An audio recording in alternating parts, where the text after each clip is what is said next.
ይህ ሊቭ ፎር ጄኔሬሽን ከጀስዊት ሪፊጂ ሰርቪስ ጋር በመተባበር በየ15 ቀኑ የሚዘጋጀው ፒስ አርቲሻንስ ዲያሎግ ሴሽን ኤንድ ፖድካስት ነው።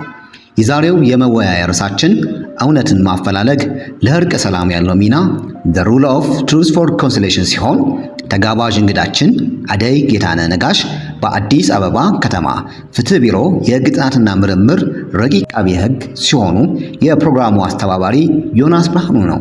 መልካም ቆይታ። የዛሬ ርዕሰ ጉዳያችን እውነትን ማፈላለግ ለእርቀ ሰላምና ለእርቀ ሰላም ያለው ሚና እየተወያየን ነው ማለት ነው። የመጀመሪያው ጥያቄያችን የሚሆነው ሀቅ ወይም እውነት እና እርቀ ሰላም ምንድን ናቸው? ለእናንተ እውነት ምንድን ነው? ሀቅስ ምንድን ነው የሚለውን ጥያቄ እናነሳና ይሄንን ወደ ግሩፑ ሲስት የምታደርግልን ሀረግ ሼር ታደርገናለች። የመጀመሪያውን ጥያቄን ደግመዋለሁ። ወይም እውነት እና እርቀ ሰላም ምንድን ናቸው? ሀቅ ወይም እውነትን ማፈላለግ ለእርቀ ሰላም ያለው ሚና ምንድን ነው የሚለው የመጀመሪያው ጥያቄያችን ነው። ስለዚህ ሁላችንም በዚህ ሀሳቦቻችን እናጋራለን። እውነት ለእናንተ ምንድን ነው? እርቀ ሰላምስ ምንድን ነው የሚለውን የመጀመሪያው ጥያቄ ግሩፕ ላይ ሼር ይደረግልናል። ሀሳቦቻችሁን እንድታጋሩን እንጠይቃችኋለን ማለት ነው። ስለዚህ እያበራችሁ መግባት ትችላላችሁ። ሜቢ ስም እየጠራው ከሜሪ በፊት መግባት ትችላላችሁ እያበራችሁ። እሺ፣ አመሰግናለሁ። ስሜ መጀመሪያ ሄኖክ ስሜን እባላለሁ። የአዲስ አበባ ዩኒቨርሲቲ 3ኛ ዓመት የአካውንቲንግ ኤንድ ፋይናንስ ተማሪ ነኝ። ስለ እውነት ወይ ደግሞ ስለ ሀቅ ስናወራ መጀመሪያ እውነት በዓለማዊ አንጻር ሲታይ ሁለት አይነት እይታ ነው ያለው። እሱም በመንፈሳዊና በዓለማዊ ልንለው እንችላለን። ብዙ ጊዜ አሁን በዓለማዊ ሲጠቀስ እውነት እንደ ሪላቲቪቲ ወይ ደግሞ በአንጻራዊነት ነው ሊጠቀስ የሚችለው። አንዱ ሀገር እውነት የሆነው አንዱ ሀገር እውነት አይደለም ብሎ ነው የሚታመነው። በመንፈሳዊ እይታ ካየነው ግን አብሶሉት ትሩዝ የሚለውን ነገር ነው የሚመስለው። ማለትም አንድ እምነት የኔ እውነት ነው ካለ ወይ ደግሞ በእግዚአብሔር ካመነ እሱ ነገር ፍላው ግን ስህተት ነው ተብሎ ነው የሚታመነውና በዓለማዊ ስናየው ግን በአንጻራዊነት እውነት ነው መወስደው ማለት ነው። ከሁለቱ አንጻር ወደ እውነት ሀቅ ወይ ደግሞ ከሰላማዊ አንጻር ጋር ስናየው ያው ብዙ ጊዜ ለግጭትም ወይ ደግሞ ሰላማዊ እንዳይሆን ሀገሪቱ ከሚጋርዳት ነገር አንዱ እውነት የኔ ብቻ ነው እውነት የሚል አስተሳሰብ ነው። ማለት አንዱ ወይ ፖለቲካም ሊሆን ይችላል፣ በሃይማኖትም ሊሆን ይችላል። የኔ ብቻ ነው ትክክል ስለሚሉ እሱ ለግጭት ይዳርጋል ብዬ ነው የኔ ሀሳብ። አመሰግናለሁ። መልካም አመሰግናለሁ ሄኖክ። በተለያዩ በመንፈሳዊም እንደዚህም ደግሞ የተለያየ ሀሳብ አንስቶኛል። አመሰግናለሁ ሄኖክ። ሌሎቻችሁም የዛሬ እየተወያየንበት ያለው ዋና ርዕሰ ጉዳይ እውነትን ማፈላለግ ለእርቀ ሰላም ያለው ሚና ወይም ደግሞ the role of truth for reconciliation የሚል ርዕሰ ጉዳይ ነው ዋና ሀሳባችን። ሜሮን አለማየሁ ሰራተኛ የት እንደምሰራ ምናምን ማስተዋወቅ አለብኝ ይሆን? ያ ማለፍም ይቻላል። ሰራተኛ ኮሽሽ መግለጽም ይቻላል። ራሳችሁንም ስታስተዋውቁ አንደኛው ጥቅሙ ምንድነው ኔትወርክ እንድናደርግ ሀሳቦችንም እንድንለዋወጥ ምናልባት ደግሞ አንዳችን ጋር ያለው አቅም ችሎታ ምናልባት የምንጋራ ከሆነ ኔትወርክ ለማድረግ ያህል ነው። እሺ እንድንስታውቅ ምን ፍላጎት። እሺ ዮኒ ሜሮን እባላለሁ። የህግ ባለሙያ እና ጀንደር ኤክስፐርት። የምሰራው ደግሞ የኢትዮጵያ ሴቶችና ህጻናት ማህበራት ድርጅት GBV ፕሮቴክሽን ኦፊሰር ሆኜ ነው። የስርዓተ ጾታና የህግ ባለሙያ። ወደ ሀሳብ ለመስጠት ይሰማል አይደል? አዎ ይሰማል። ኦኬ አይ ቲንክ ከፕሌን ዴፊኒሽናቸው ብንነሳ ያው እውነት ያ ቅድም ሄኖክ ዲፋይን ያደረገበት መልኩ ነበረ እንደ አንጻራዊ ነው ሲል የሰማሁት መሰለኝ ካልተሳሳትኩ። ጀስት እውነትን ምንድን ነው ስንል ያው ፋክት ነው፣ ድርጊት ነው፣ የሆነ የተከናወነ የተደረገና ያለ ነገር ነው። ሪያሊቲ ኦር ፋክት የሚለው ሞር ዲፋይን የሚያደርገው ይመስለኛል። ሪሌት ስናደርገው ኦር ኢንተርኮኔክት ስናደርገው ከሪኮንሲሊዬሽን ጋር ኢን ማይ ኦፒኒየን አይ ቲንክ እርቀ ሰላም ስንል ሜቢ በሁለት እንትን ልናየው እንችላለን። እንደኔ ሜቢ በኢንዲቪዥዋሎች ስኮፑን ማለት ነው። ሁለት የተጋጩ ወይም ያልተስማሙ ኢንዲቪዥዋል አካላትን ማየት እንችላለን። ኦር ደግሞ ከፍ ብሎ ሲያደግ እንደ ሀገር እንደ ሆምፖች አድርገን ማየት እንችላለን። ሌቭሉን ከፍ እያደረግን ማለት ነው። ሶ በእነዚህ ስኮፕ ኮንፍሊክትን ኦር ያለመግባባትን ኦር ግጭትን ሪኮንሳይል ስናደርግ ወይም እርቀ ሰላምን ስናወርድ የትሩዝ ሮል የሚመስለኝ አይ ቲንክ የአንድ የቪክቲም ኦር የተጎጂ ወይም ደግሞ የሁለቱንም ያልተስማሙ አካላትን ፓርቲዎች እውነታን አክኖሌጅ ለማድረግ ይጠቅመናል። ምክንያቱም ያው አንድ ግለሰብ የሆነለትን ነገር አክኖሌጅ ስናደርገው የሚሰጠው አንድ እንደ ሰላምን የማውረድ መንገድ ነው ብዬ አስባለሁ። ሶ አክኖሌጅ ማድረግ በራሱ አንዱ ዌይ ነው፣ መንገድ ነው ለሪኮንሲሌሽን ብዬ አስባለሁ። ሌላው ደግሞ ሜቢ ትሩዝ እንደ በግጭት መካከል ሀፕን ያለው ሮል ሪካርድም ለማድረግ ይጠቅማል ብዬ አስባለሁ። የሆነ የተፈጠረን ነገር እንደተፈጠረ አክኖሌጅ ስናደርገው እንደ ሴም ታይም ያንን ሪካርድ ያደረገው ነው ፎር ኔክስት ጀነሬሽን እንደ መማሪያ እንደ ሌሰን እንዲሆን ማለት ነው። ሶ እውነትን ኢንተ ቴብል አምጥተን ማስማማት ጄኒዩን የሆነ ዌይ ኦፍ ሪኮንሲሌሽን ሜተድ ነው ብዬ አስባለሁ። ያ ፎር ናው ይሄ ነው ሀሳቤ እንደ መግቢያ እና አለሁኝ። ቀጣይም ሰጣለሁ ሀሳብ። ቴንክ ዩ። መልካም እሺ፣ ቴንክ ሶ ማች አመሰግናለሁ ሜሪ። ከንጽጽራዊነትን ቅድም ከተነሳው ሀሳብ በተጨማሪ ሌሎች ሀሳቦችን ሰጥተናለች። አመሰግናለሁ። ሌሎቻችሁም በዚህ ምናልባት አሁን የገባችሁ ልጆች ካላችሁ የዛሬ ርዕሰ ጉዳያችን እውነትን ማፈላለግ ለእርቀ ሰላም ያለው ሚና የሚል ሀሳብ ነው። ያው ምናልባት እውነትን ማፈላለግ ስንል አንድ ለምሳሌ ቅድም ሲጠቀስ እንደነበሩ ያሉ ነገሮችን ለእርቀ ሰላም ማትኮር ያለብን የመጀመሪያው እውነት በራሱ ምንድን ነው? እርቀ ሰላምስ በራሳቸው ትርጉማቸው ለእናንተ የሚሰጥላችሁ በተለይ ይሄ ከምናውቀው ዴፊኒሽን በተጨማሪ እንደ በቃ ቃላቱ ለምሳሌ በቃ እውነተኛ ነው አይደለም ብለን ብዙ ጊዜ እንትን እንላለንና እውነትን ማዛችን ነው እርቀ ሰላምስ ምንድን ነው የሚለውን ሀሳብ ካነሳም በተጨማሪም እውነትን ማፈላለግ ወይም እውነት ማግኘት ምን ይችላል ለእርቀ ሰላም ያለው ሚና ምንድን ነው የሚል ሀሳብ ያነሳን ነው። ስለዚህ ሁለት ሄኖክና ሜሪ ሀሳባቸውን ሰጥተውናል። ለሌሎቻችሁም ሀሳባችሁን ሼር ታደርጉናላችሁ ማለት ነው። አይ ቲንክ እንደሚታየኝ ኤልሹ ሳሪ እዚህ በሚታየኝ ነው ያወራለሁት። ሳንካራ፣ ሮዴስ፣ መግደላዊት፣ ሳምራዊት፣ መርድ፣ ጀማል፣ ደሞዝ፣ ድሪምላይንስ፣ ታምራት፣ ኃይለ ኢየሱስ፣ ማሂን፣ ጸገነት። ስለዚህ ሀሳቦቻችሁን ልታጋሩን ትችላላችሁ። አሁን ባነሳነው ሀሳብ ወደ እናንተ መለሳለሁ ማለት ነው መድረኩ። እሺ እኔ ምናልባት የአሁኑን ታይም ልውሰድ መሰለኝና እንዲሁ ከአባባሎቻችን እንኳን ብንነሳ ሁለት እርስ በርሱ የሚጣረስ አባባሎች አሉና እንደ ጥያቄም እንደ ሀሳብም እንዲያንሸራሽር ነውና አንዱ እውነትን ተናግሮ ከመሸበት ማደር የሚል አባባል አለ።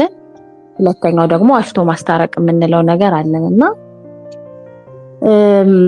አሁን ሪኮንሲሌሽንን ስናስብ ላይክ ኮንፍሊክት ነበረ ማለት ወይም አለመግባባት፣ ግጭት የምንላቸው ነገሮች ነበሩ ማለት ነውና ከማን የሚነገረን እውነትስ ነው እውነት ብለን የምንቀበለው የሚለው ራሱ ሌላ ጥያቄ ይፈጥራል ብዬ አስባለሁ። ምክንያቱም ሁለት ኤጌንስት የሆኑ ቦዲዎች ናቸው።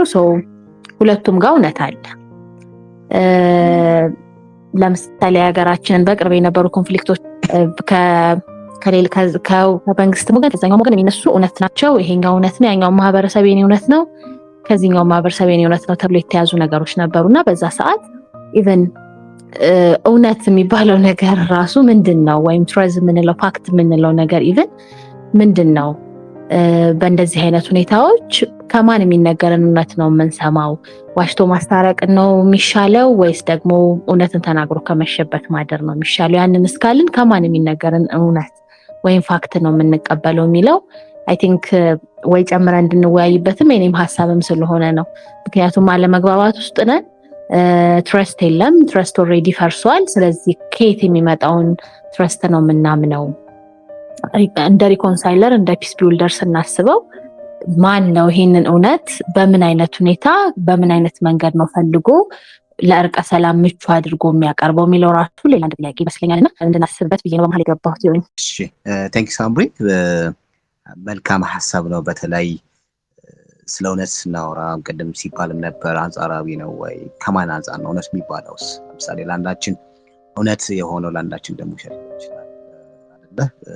ወይም ደግሞ አንድ ማህበረሰብ የሆነ ነገር ለሌላ ማህበረሰብ ደግሞ ወይም ደግሞ ሀገርም ይችላል ሀገራዊ የሚነሱ በቀላሉ ብዙ የድንበር የምናምን ብዙ የምናነሳቸው ሀሳቦች አሉ እና ከዛ ፐርሰናልም ሊሆን ይችላልና ለአንዳችን እውነት የሆኑ ጉዳዮች ሐሳቦች ሌሎቻችን ደግሞ ውሸት የሚሆኑበት ተቃራኒ የሚሆኑበት ነገሮች አሉና ቀደም ሲነሳ ለነበረው እውነትን ተናግረው ከመሸበት ማለት የሚል ሐሳብ አለ። እንደዚህ ደግሞ ዋሽቶ ለምሳሌ በቀላሉ ባልና ሚስቶች ሲጣሉ ወይም ደግሞ ሰዎች ጓደኛሞች ሲጣሉ ዋሽቶ ማሳረቅ ይባላልና እሱን ሐሳብ እንድናነሳጭም ታበየ የሰጠች እናመሰግናለን። እነዚህን ሐሳቦችም ያነሳችሁ የሚቃረኑ ሐሳቦችን በተለይ ሁለተኛው ጥያቄያችን ከዛ ጋር የተያዘ ስለሆነ በደንብ የምናነሳበት ይሆናል። በአገራችን በአካባቢያችን ከምናውቀው ካደግንበት አካባቢ ላይ እንደዚህ ሐሳቦችን እናነሳለን ማለት ነው። ስለዚህ ይህንንም ሐሳብ እያነሳን አብረን እናስቀጥላለን ማለት ነው። ስለዚህ እውነት ለእናንተ ምንድን ነው? እውነት እስከየት አንጻር ነው እውነት የሚባለው? እንዲሁም ደግሞ እርቀ ሰላምስ የሚለውን በምን ትረዱታላችሁ የሚለውን ጥያቄውን ወደ እናንተ ተመልሼ አመጣዋለሁ። ሌሎቻችሁ መግለጽ ትችላላችሁ ማለት ነው። እውነት ለኔ ያው አንጻራዊ ነው ተብሏል። አንጻራዊ የሆነበት መንገድ አለ፣ አንዳንዴ ደግሞ ድርቅ ያለ እውነትም አለ። ለምሳሌ ወተት ነጭ ነው ብንል እውነት ነው። ይሄ ጀነራል ፋክት የምንላቸው ነገሮች አሉ። ነገር ግን አንዳንዴ ደግሞ ከአንጻራዊ የሚሆንበት ነገር አለ። ለምሳሌ ሁለት ጎረቤት ቢጣሉ እያንዳንዱ የሚያይበት ፐርስፔክቲቭ አለ። ማለት አንደኛም በአንደኛው በኩል ተበድያለሁ ትላለች፣ ሌላኛም በሌላው በኩል ተበድሬያለሁ ትላለች። እና እውነት የምንለው ነገር እንዳረዳዳችን ነው። አንዳንዴ ፖዚቲቭ ነገር አድርገን በኔጌቲቭ ኢንተርፕሬት ሊደረግ ይችላል። እውነታው ግን እኛ ጋር ያለው ፖዚቲቭ ነገር እንዳደረግን ነው፣ ሌላው ጋር ያለው ደግሞ ኔጌቲቭ ነገር ነው። ስለዚህ እውነት እንደ ሰው አመለካከትና አረዳድ ነገሮችን እንደምንተረጉምበት ነገር ይለያያል። ነገር ግን እውነት የምንለው ነገር ለሪኮንሲሌሽን ያለው ነገር ሁለት የተጣሉ ሰዎችን በተለያዩ አንድ ነገር በተለያየ መንገድ ተረድተውት ወደ አንድ ወንበር ብናመጣቸውና ያላቸውን ሐሳብ እያንዳንዱ ያለው ትሩስ ለሪኮንሲሌሽን ያመጣል። የተረዱበት ነገር ጥሩ እንዳልሆነ ወይም ደግሞ ሚስ አንደርስታንዲንግ እንዳለ ምናምን እንዲረዱ ያደርጋቸዋል። ስለዚህ እውነት ለሪኮንሲሌሽን ትልቅ ሚና ይጫወታል። ያሉ ነገሮችን ቅሬታዎችን ግልጽ ለማድረግ ይረዳል። ነገር ግን አንዳንድ ቦታዎች ላይ እውነትን እውነት ነው ልንለው አንችልም። ከሰዎች ሊለያይ ይችላል፣ ከባህል ከሀገር ሊለያይ ይችላል እና የተለያየ አመለካከት አለ። ስለዚህ ምናልባት ፍቅር ያው ራሳችሁን እያስታወቃችሁ በመንገዳችሁን መድረኩ ሲሰጣችሁ ማለት ነው። ይሄ መድረክ ሁላችንም ሀሳባችንን የምናጋራበት ስለሆነ ኔትወርክ እንድናደርግ እንድንወያይ ለውይይታችንም ደግሞ ሞር ጥሩ እንዲሆን ደግሞ ማስታወቅ ትችላላችሁ ማለት ነው ሲሰጣችሁ ማለት ነው። ስለዚህ ምናልባት ፍቅር ያነሳችሁ ሀሳብ አለ ከካልቸር ወይም ከባህል ሊሆን ይችላል። እንደዚህ ካልታየ እውነት በራሱ ለውጥ ላይ ያመጣ ይችላል፣ ሚና ላይ ነው ይችላል የሚል ሀሳብ ይመስለኛል አንድምታው ስረዳ። በእርግጥ እውነት በመናገራችን ነገሮች የባሰ ሊያብሱ አይችልም ወይ? ሚና አለው ብላችሁ ታምናላችሁ ወይ? አንዳንዴ ነገሮችን ስናፈርጠው ወይም ደግሞ ቅድም ሲባል እንደነበረው የሀገራችንም አባባል እውነት ስንናገር ከመሸበት ማለት የሚለው ሀሳብ ላይ ስናነሳም ጭምር ችግር አያመጣም ወይ? የባሰ ነገሩን ሊባባስ አይችልም ወይ? ሚናው ይታያችኋል የሚል ሀሳብ ነው ሲነሳም የነበረው እና ቅድም ሀሳብ ሲባል ሰከረ ሚል አብርተሃል ወይም አብርተሻል ራስን ወይም ራስሽን አስታውቀሽ ነው። እሺ መልካም ሳንካራ ናችሁ? እሺ መልካም ራስን አስታውቀሽ። እግዚአብሔር ይመስገን ሰላም ይሰማል። መቀጠል ትችላለህ። ራስን አስታውቅና። ሳንካራ ማማሩ እባላለሁ። አዲስ አበባ ዩኒቨርሲቲ ውስጥ የኢኮኖሚክስ 4ኛ ዓመት ተማሪ ነኝ። እንዲሁም ደግሞ አዲስ አበባ ዩኒቨርሲቲ ውስጥ ኬረር ክለብ ፕሬዚዳንት ነኝ። በባለፈው ፕሮግራሞቹ ጋር እዛ ጎጤ የመጣው ነበር። አንተንም ዮናስንም አግኝቻችሁ ነበር እና እዛ ጋር ፓርቲስፔት አድርጌ ነበር። አሪፍ ነበረ። ያንተም ፐርሰናል ያለ ሊደርሺፕ ስታይል አሪፍ ነው። በዚህ አጋጣሚ ሳላደንቅ አላልፍም። መልካም ነው፣ ቀጥልበት። ግናለን ሳንካራ። አሁን እዚህ ጋር ያለኝ አመለካከት የሚለውና እርቀ ሰላም ለብቻውና ሀቅ ወይም እውነት እርቀ ሰላም ላይ ያለው ተጽዕኖ ወይም ደግሞ የሚያደርገው ነገር የሚለው ጋር ያለኝ ሀሳብ የኔ በኤክስፔሪየንስ የተሞላ ነው። ወይም ደግሞ ካለኝ ወይም ካየሁት ነገር ተረድቼ ተነስቼ የምመልሰው መልስ ነው። ፈርስት እውነት ወይም ሀቅ የሚለው ነገር በምናይበት ጊዜ እያንዳንዱ የራሴ እውነት አለኝ የሚለው አለ። እኔ አሁን ለምሳሌ የሆነ ሁለት ልጆች 6 እና 9 ጽፌ በእኔ በኩል 6 ነች እያልኩት እሱ ደግሞ በዛ በኩል ደግሞ ገልብጬ 9 ነው እያለኝ ቢሆን በሱ በኩል እውነት ነው፣ በእኔ በኩልም እውነት ነው። እዚህ ጋር እውነት የሚያሳየው ምንድን ነው? ይሄ ጀስት ዝም ብሎ በምናየው ወይም ደግሞ ዝም ብሎ በምንኖረው ዓለም ውስጥ እውነት ከአንድ ቦታ አንጻራዊ እንደሆነች፣ አሁን ለምሳሌ እዚህ አካባቢ እውነት የሆነ ሌላ ቦታ ከከልቸሩ ወይም ደግሞ ከህዝቡ ከሶሳይቲ አኗኗር እንደሚለያይ ነው። እኔ ዋናው እዚህ ጋር ሞር ፕሪሳይዝ ማድረግ የምፈልገው እውነት ሪላቲቭ እንደሆነች ነው። ይሄ በምንኖረው ህይወት ነው። ደግሞ ሞር ኦፍ ዘ ታይም በሃይማኖት ወይም ደግሞ ሪሊጂየስ ኢሹ ጋር ብንወስደው በየትኛውም ሃይማኖት ብንወስደው እውነት ነው። ይሄኛው ዛሬ እውነት ሆኖ ነገ ሐሰት ይሆናል የሚባል ነገር የለም። እውነት ነው ወይም ደግሞ አብሶሉት ነች የሚለውን ነገር ያሳያል ማለት ነው።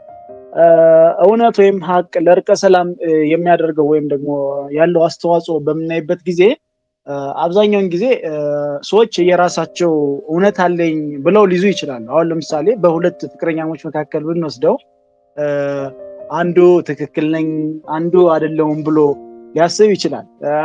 ሁለቶችም እውነት የራሳችን እውነት አለን ብለው ሊያስቡ ይችላል።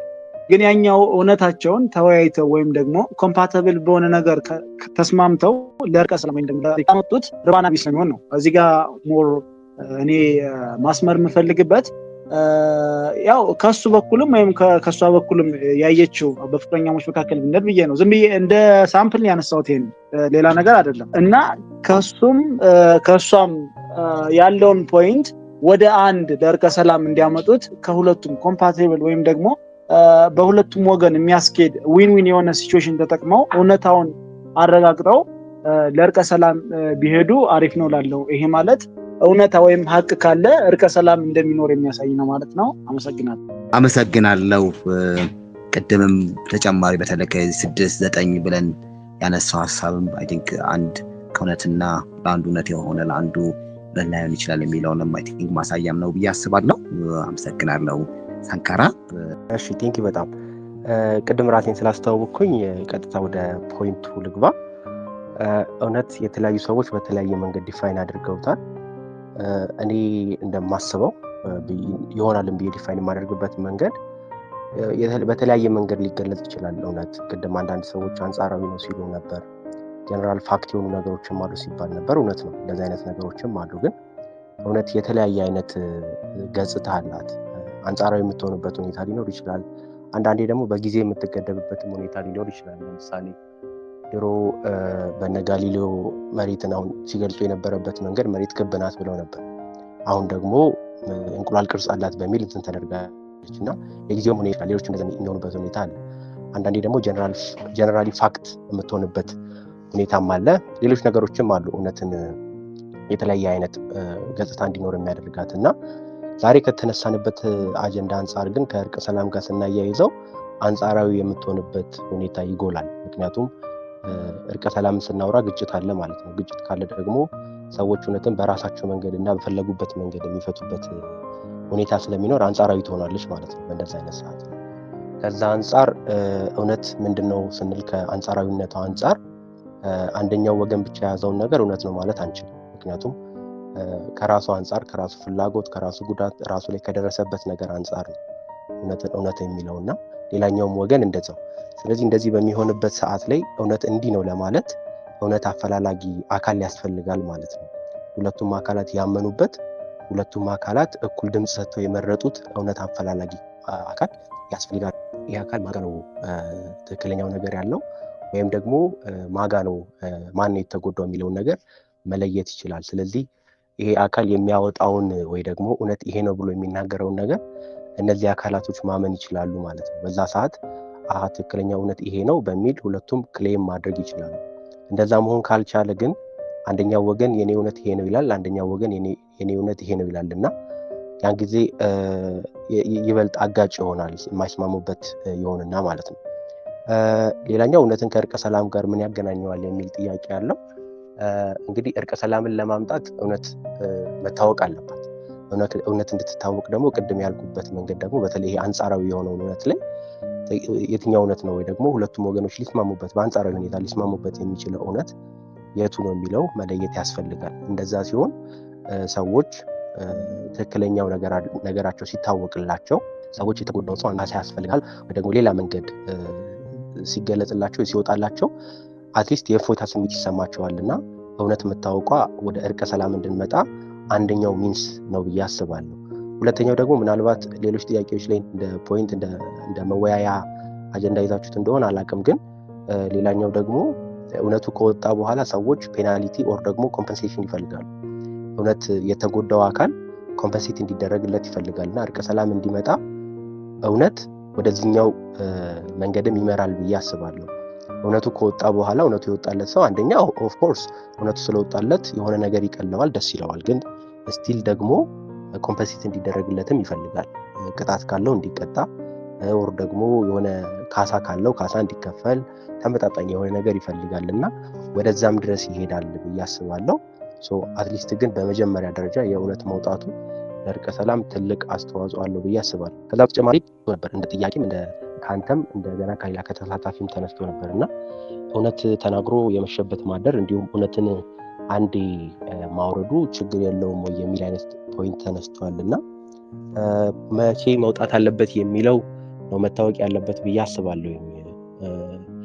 የበለጠ ግጭት ሊያመጣ ይችላል ብሎ ደብቆ ከመያዝ ይልቅ፣ ምክንያቱም የሆነ ነገር ሲቆይ በውስጥ ሌላ ግጭት ነው የሚቀመጠው። ምክንያቱም ሞልቶ የሆነ ቀን መፍሰሱ አይቀርም እና እንደዛ እንዳይሆን መቼ መወራት አለበት መቼ ያ ፖይንት መነሳት አለበት የሚለውን ነገር ማወቁ ነው ወሳኙ ነገር እንጂ እውነትነቱ ተደብቆ መቆየቱ ጥቅም አለው ብዬ አላስብም እና እውነትን ተናግሮ የመሸበት ማደር ትክክል ቢሆንም ግን መቼ ያ ነገር መሆን አለበት የሚለውን መለየቱ አስፈላጊ ይመስለኛል። አለበለዚያ እጅግ በተካረረ ክርክር ውስጥ ወር ደግሞ ወደ ተካረረ ክርክር ወደ ጥል ወደሚመራ አይነት ሁኔታ ውስጥ እውነቱን አንዴ ተናግሮ የበለጠ ነገር ሊያመጣ ይችላል። እንደዛ እንዳይሆን መቼ እውነቱን እንናገር መቼ ደግሞ ያለብነው ኒድ የሚለውን ነገር ማወቁ አስፈላጊ ይመስለኛል።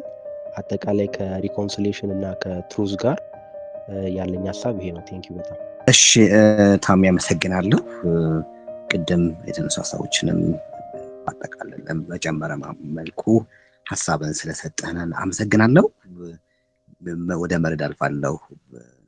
ቀጣይ ሶስተኛ ድል ከመስጠት ቀጣይ ማለት ነው። ወደ መረድ አልፋለሁ። እሺ፣ ሰላም ናችሁ? እግዚአብሔር ይመስገን። ሰላም፣ እንዴት ነህ? ሰላም ሁሉ። ወደ ሁለተኛው ጥያቄ ከመሄዳችሁ በፊት ብዬ ነው እንጂ ያው እኔ ሀሳቡ ተመችቶኛል። ብዙ ሰዎች የሰጡት እንትን በጣም አስተማሪና ገንቢ የሆነ ነገር እንደሆነ ይሰማኛል። ሁለተኛው ጥያቄ ከመሄዳችን በፊት ትንሽ ሀሳብ ለመጨመር ፈልጌ ነው።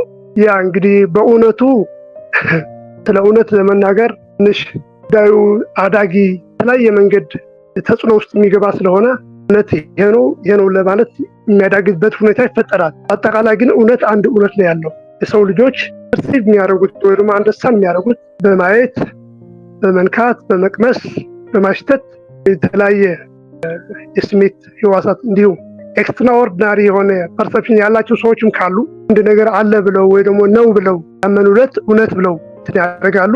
እንዲሁ በጥናት ሊሆን ይችላል ይሄ ነገር እንደዚህ ነው ብለው ሊያረጋግጡ ይሞክራሉ።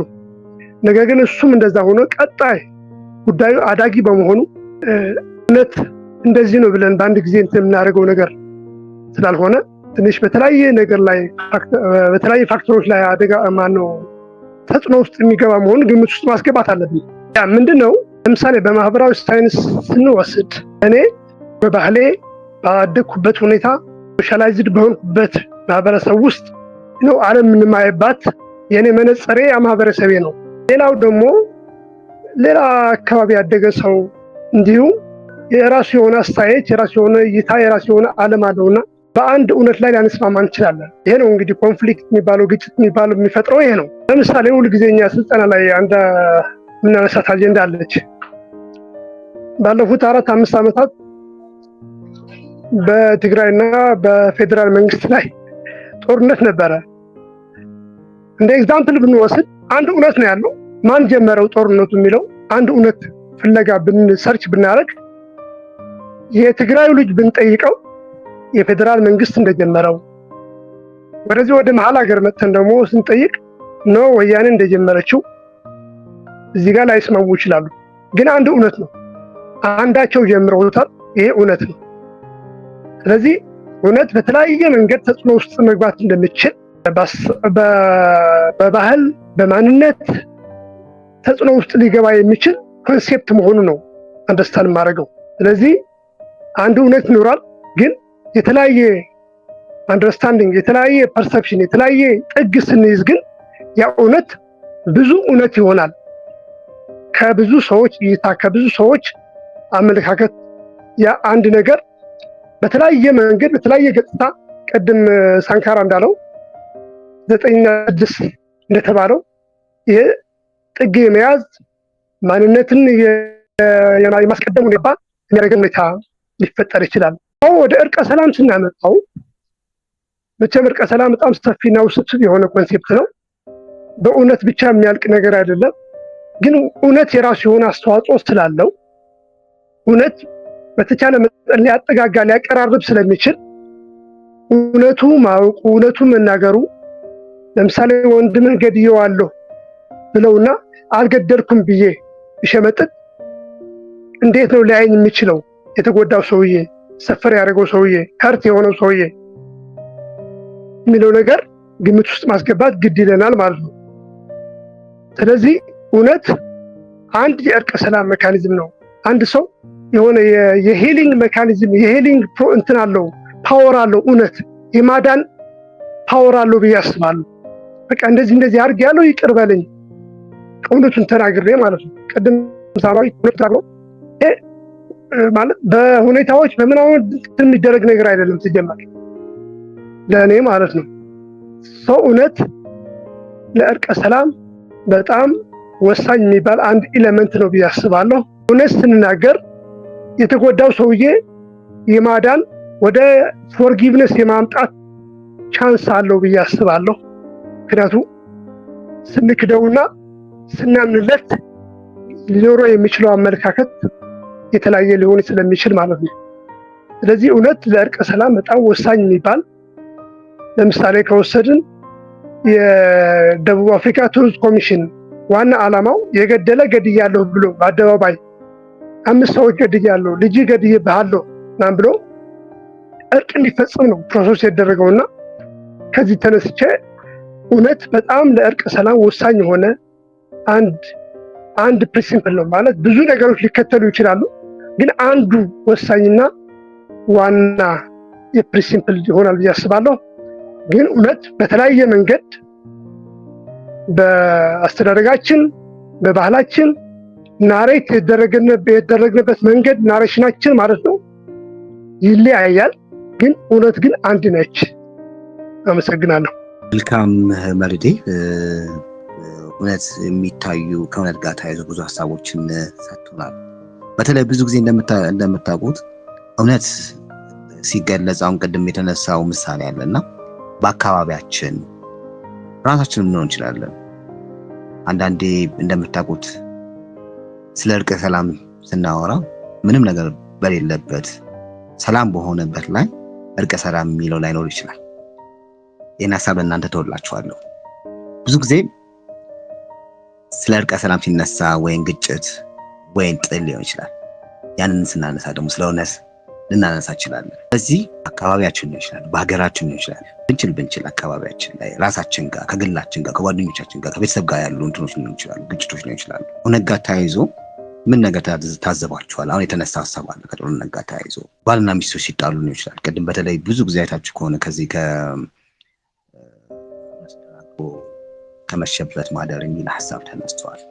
ሌሎችንም ማንሳት ትችላለን። ምን ይሰማችኋል? ምናልባት እየተወያየን ያለ ነው አሁን ለገባችሁ እውነትን ማፈላለግ ለእርቅ ሰላም ያለው ሚና የሚል ርዕሰ ጉዳይ ነው እያወራን ያለ ነው። የዛሬ ተጋባዥ እንግዳችን አደይ ጌታነህ ናት። በኋላ ጊዜ ይቀላቀሉናል ማለት ነው። የመጀመሪያው ጥያቄ ያነሳ ነው ሀቅ ወይን እውነትና እርቀ ሰላም ምንድነው የሚለው ሐሳብ ተገልጸው ስናነሳው ነበር። አንጻራዊ ነው የሚል ሐሳብ አንስተናል። አፈላላጊ በቁጥር 9 እና 6 አገናዝበን አይተናል። ቅድም የተነሳው ምሳሌ አለ ለአንዳል ከባህል ከካልቸር አንፃር እንዲሁም ደግሞ የሚያረጋግጥልን የሚል ሐሳብ አንስተናል። ይህ መሆኑ ግን ለእርቀ ሰላም ያለው ሚና ትልቅ መሆኑን ሐሳባችንን አጋርተናል። ወደ ሁለተኛው ሐሳብ ስናነሳ በእርቀ ሰላም ሂደት በአካባቢና በሀገር ሰላምና ግንኙነት ላይ እውነት ማፈላለግ እንዴት ሊያግዝ ይችላል? ያው ቅድም ሲነሳ ጥሩ ምሳሌ ተነስቷል። ሌሎችም ምሳሌዎችን ማንስታችሁ ሐሳቦቻችንን ማጋራት እንችላለን። ሁለት የተጋጩ አካላት ሊሆኑ ይችላሉ። እነዚህ ሁለት የተጋጩት አካላት ለምሳሌ በቦታ ሊሆን ይችላል ወይም ደግሞ የሆነ ዕቃ ከሁለት አንዳቸው አጥፍተው ግን ማን እንደወሰደው ወይም የሆነ ነገር ማን እንዳደረገው ባይታወቅ እንበልና ሐሳቦችን ማንሳት ማብራራት፣ ሌሎችን ሐሳብ በተለይ ሪል የሆኑ ሐሳቦችን መጥቀስ ትችላላችሁ። ሁለቱም ጋር ቅድም ሲነሳ እንደነበረው ለአንዱ 6 ሆኖ የሚታይ ከሆነ ለአንዱ ደግሞ 9 ሆኖ ሊታይ ከቻለ ፐርስፔክቲቭ ወይም ደግሞ እነሱ በሚያዩት መልኩ በሁለቱም መልኩ ብንሄድ እውነት ሊሆን ይችላል። ያ እውነት ነው ወይ እውነት የሚባለው? አሊያም ለምሳሌ ሌባው ከሆነ ሌባውን መፈለግ ወይም ደግሞ ያን ነገር የሰረቀው ሊሆን ይችላል። በሁለቱም አንፃር ስናይ ሁለቱም የሚያሳሙንበት አርጊውመንቶች ሐሳቦች ሊሆን ይችላል። በዚህ በኩል ስናይ 6 ሊሆን ይችላል፣ በዛ በኩል 9 ሊሆን ይችላል። ይሄ ነው ወይስ እውነት የምንለው? አሊያም ሪል እዛ ውስጥ የምናፈላልገው ሐሳብ ነው እውነት የምንለው የሚለውን ሐሳብ እያነሳን እንሄዳለን ማለት ነው። ስለዚህ የሁለተኛው ጥያቄ ደግመዋለሁ። በእርቀ ሰላም ሂደት በአካባቢ በሀገር ሰላምና ግንኙነት ላይ ማገዝ ይችላል። ከዚህ ጋር ተያያዘ የሀገራችን ምሳሌ ነገሮችን ምን ይመስላሉ? ለምሳሌ በአካባቢያችን የትኛውንም አካባቢ የሚገልጽ ሐሳብ ካላችሁ የባህል ምናምን ይችላል፣ በተለይ ከእውነት ጋር የተያያዘ ከእርቀ ሰላም ጋር የተያያዙ ሐሳቦችን ማንሳት ይችላል። ቅድም ስናነሳ ነበር ዋይቶ ማስታረቅ። ሰዎች የሚታረቁ ለምሳሌ ባልና ሚስቶች ጣልተው በሚጣሉበት ሰዓት በቀላሉ በአካባቢያችን ላይ ጓደኛሞች በሚጣሉበት ሰዓት ወይም ደግሞ የሆነ ቡድን ሊሆን ይችላል ወይ ማህበረሰብ በሚጣሉበት ሰዓት አይ እንደዚህ ለማለት ፈልጎ እኮ ነው አይደለ እውነቱ እያለ ወይም ደግሞ ሪል የሆነው ነገር እያለ አይ እንደዚህ ለማለት ፈልጎ ነው ብሎ ዋሽቶ ልናሳርቅ እንችላለን አይደለ? ነገሮችን በሌላ አቅጣጫ በማስኬድ ያ ውሸት ሆኖ ይታያል ብዬ አስባለሁ። ስለዚህ ዋሽቶ ማስታረቅ ሊሆን ይችላል። ከዚህ አንፃርስ እንዴት ታዩታላችሁ? ይህም ብዙ ጊዜ ዋሽቶ ማስታረቅ የሚል ነገር እንጠቀማለን። ሌላኛው የአባባል ደግሞ እውነትን ተናግሮ ከመሸበት ማለት ይባላል። እነዚህን የመሳሰሉ ሐሳቦች ካሏችሁ ወይም ደግሞ በአካባቢያችሁ ላይ እንድጠቅሱ በዛው አጋጣሚ ጋብዛለሁ። በጣም ደስ የሚል ሐሳብ ነው እየተወያየን ያለ ነው ማለት ነው። ከዛ በፊት ግን አንድ ካርድ እንሞላለን። ግጥም የሚያቀርብልን ይኖራል ማለት ነው። እንግዳችንም ትገባለች ማለት ነው። ከዛ በፊት ወደ ሁለተኛ ጥያቄ ከመሄዳችን በፊት ካርድ ቁጥር ጠራለሁ ማለት ነው። ዝግጁ ናችሁ? ሁላችሁም ዝግጁ ነን እንድትሉኝ እፈልጋለሁ። ሁላችሁም ዝግጁ ነን በሉኝ። አላችሁ ወይ? አላችሁ ወይ? ድምጽ የሜሪ ሰምቻለሁ። አለን ነገር ኃይሌ እሺ አለን ይሁንዬ። ልጆች እያስቸገሩ ስለሆነ ምናልባት ሐሳባችንን ቴክስት የምናረግ ሰዎች ስላለ እሱንም ሼር እያረክልን በቴክስትም እያደረግን እሺ መልካም አለን። እሺ ሳንካራ ቴንኪዩ። ዲጄ ብላክ አለን መልካም እሺ ቴንኪዩ። ምናልባት አለው እኔም አለው። እሺ አመሰግናለሁ። ሐሳቦቻችሁን ምናልባት እየተሰማ ድንገት ካልተመቻችሁ ቴክስት ማድረግ ትችላላችሁ። ሐሳቦቻችሁ ማጋራት እንዲሁም ደግሞ ከዚህ የምናነሳው ሐሳቦች ሼር ማድረግ እንችላለን። ስለዚህ ዝግጁ ከሆናችሁ ቁጥር ጠራለሁ። የመጨረሻውን ቁጥር አልጠራም። ስለዚህ ዝግጁ ከሆናችሁ 3 ሬዲ ጋይስ? ኧረ ቆይ እሺ መልካም። ቴክስት ላይ ሬዲ ነን በሉኝ የግሩፕ ላይ። እሺ ለመጀመር 1 2 3 ብዬ እጀምራለሁ። 3 2 1 እሺ ልጀምር ነው። አሁን ቁጥር መጥራት ልጀምር ነው። የካርድ ሽልማት ነው ለታዳሚዎቻችን አብራችሁን ለምትቆዩት። ቀጣይ ሳምንት ላይ ምናልባት የመጽሐፍ ሽልማት ይኖራል። ከዚህ በኋላ በየ15 ቀኑ የመጽሐፍ ሽልማቶች ይኖሩናል። የካርድ እንዲሁም ደግሞ ግጥም የምታቀርቡ ካላችሁ ሙዚቃም ካላችሁ እዚህ ላይ ያው ኔትወርክ ለማድረግ ለማጋራት ክህሎቶቻችንን ለማሳደግ የመድረክ ሰፊ ሆነና ለሀገርም ደግሞ ትልቅ አስተዋጽኦ እንድናደርግ የተዘጋጀ መድረክ ነው። ዛሬ ርዕሰ ጉዳያችን እውነትን ማፈላለግ ለእርቅ ሰላም ያለው ሚና የሚል ርዕሰ ጉዳይ ነው እየተወያየን ያለ ነው። ስለዚህ ቁጥሩን የካርድ ሽልማቱን እጠራለሁ ማለት ነው። 3 9 9 4 7 2 7 0 4 2 8 9 3 መጨረሻውን ሙሉት ያገኘው ሰው አግኝቻለሁ ብሎ ግሩፕ ላይ ሼር ያድርጋል። እሺ የካርድ ሽልማት እየሞላን ነበር። ምናልባት አሁን ለገባችሁ የዛሬ ርዕሰ ጉዳያችን እውነትን ማፈላለግ ለእርቀ ሰላም ያለው ሚና የሚል ርዕሰ ጉዳይ እያወራን ነው። በአካባቢያችን በሀገር ሀሳቦችን ማንሳት እንችላለን። እንደ ግላችንም ከጓደኞቻችን ያለን ግንኙነቶች እውነተኛ የሆኑ ታሪኮችን እያነሳን መወያየት እንችላለን። እውነትን ማፈላለግ ለእርቀ ሰላም ያለው ሚና ርዕሰ ጉዳያችን ነው። ተጋባዥ እንግዳችን አደይ ጌታነህ ነጋሽ የህግ ጥናትና ምርምር ረቂቅ አቃቤ ሕግ በአዲስ አበባ ከተማ ፍትህ ቢሮ የዛሬ እንግዳችን ናቸው። ስለዚህ የአንደኛው ጥያቄ እውነት እና እርቀ ሰላም ምንድነው? እውነትን ማፈላለግ ለእርቀ ሰላም ያለው ሚና ምንድነው? የሚል ርዕሰ ጉዳይ አውርተን ሁለተኛው ከተወያየን በኋላ ሁለተኛው ርዕሰ ጉዳያችን በእርቀ ሰላም ሂደት በአካባቢ በሀገር ሰላምና ግንኙነት ያለው እውነት ማፈላለግ እንዴት ሊያገዝ ይችላል? ከዚህ ጋር በተያያዘ ሀገራችን ምሳሌ ነገሮች ምን ይመስላሉ? ለምሳሌ ዋሽቶ ማስታረቅ፣ እውነት ተናግሮ ከመሸበት ማደር የሚሉ የሀገራችን አባባሎች እንዲሁም በየጊዜው በየሰዓቱ የምንጠቀመው ሀሳብ አለ። ጸገነት ምናልባት ግሩፕ ላይ ሼር ያደረገችን እውነትን መፈለግ የሰላም ቁልፍ ነው፣ በሀቅና በሰላም መካከል ያለውን ውስጣዊ ግንኙነት የሚያጎላ ኃይለኛ መገለጫ ነው። በግል ህይወት፣ ማህበረሰብ ወይም ዓለም እውነት የመረዳት የፍትህና የስምምነት መሰረት ነው። እውነት በመፈለግ ለበለጠ ሰላም፣ መተማመንና የበለጠ ፍትሃዊና ሩህሩህ ዓለም በር እንከፍታለን ያስባሉ ብላ ሀሳቧን ገልጻለች። ሜሪ ቅድም ከገለጸችው ሀሳብ truth should not be compromised የሚል ሀሳብ ገልጸናለች። ስለዚህ ካርዱን የሞላ ሰው አለ። እስከዛ ካርዱን የሞላ ሰው ማንም የለም? እባክህን ካርድ የሞላኸው ወይም እባክሽን ካርድ የሞላ ሰው ካለ ግሩፕ ላይ እንትን ይበለን። የሞላ እድለኛ የለም ወይስ ምናልባት ለድገመው? እሺ የሞላ ሰው ካለ ግሩፕ ላይ ሼር አድርጉልን፣ ካልሆነ ደግመዋለሁ ማለት ነው። ስለዚህ ወደ ሁለተኛው ሀሳብ መስጠት ላይ እንገባለን ማለት ነው። ሀሳቦቻችሁን እንድታጋሩ በተለይ እውነት የሆኑ ታሪኮችን የምናውቃቸው የሰማናቸው ሀሳቦችን እየገለጸን እንሄዳለን ማለት ነው። ስም እየጠራውም እሄዳለሁ። ስሞቻችሁን ምናልባት አሁን የገባችሁ ስማችሁን እያስታወቃችሁ እንቀጥላለን ማለት ነው። ከየት አካባቢ ከዚህ ቤት ምናልባት የመጀመሪያችሁም ከሆነ የመጀመሪያችሁ ነው ብላችሁ ሀሳባችሁን እንዲሁም ደግሞ ሁላችሁንም ልትገልጹ ትችላላችሁ ማለት ነው። መቀጠል እንችላለን። የሁለተኛው ጥያቄ በእርቀ ሰላም ሂደት ለምሳሌ እርቀ ሰላም ሁለት ቡድኖች ወይም ግለሰቦች ሊሆን ይችላል ወይም ሀገርም ሊሆን ይችላል። እርቀ ሰላም ሂደት በአካባቢና በሀገር ሰላምና ማፈላለግ እንዴት ሊያግዝ ይችላል? ቅድም ሲነሳ ነበር። እውነት ሲጠቀስ ወይም ሲነሳ ምናልባት ሊያጣላ፣ ሊያጋጭ፣ ለሚባባስ ሀሳብ ወይም ደግሞ ግጭት ሊያስኬድ ይችላል። ሚና አለው ብላችሁ ታምናላችሁ? አንዳንዴ የሚባል ሀሳብ አለ አይደለም፣ ተዳፍኖ ይቀር ይባላል። ቅድም ከጠቀስናቸው ሀሳቦች እውነት ይዳፈን፣ ከነካ ነው አንዳንዴ ቁስል ሲነካ የባሰ ያማል የሚባል ሀሳብ አለ። እዚህ ላይ ምን ትላላችሁ? በእርግጥ እውነት መፈለጉ ማግኘታችን ለሰላም ጥሩ ነው ወይ ብላችሁ ታስባላችሁ? ለእርቀ ሰላም እሺ ሀሳብ እሺ ሳንካራ ነክ እባክህ አብርታል መሰለኝ። እሺ ያበራ ሰው ካለ መግባት ይችላል። አንዱን አግኝቼዋለሁ ለማለት ኮንግራቹሌሽን። እሺ እናመሰግናለን ባለ እድል ሳንካራ እናመሰግናለን። ያው ከሁላችንም ጋር እድል ይሆንላለሁ በኋላም ደግማለሁ ማለት ነው።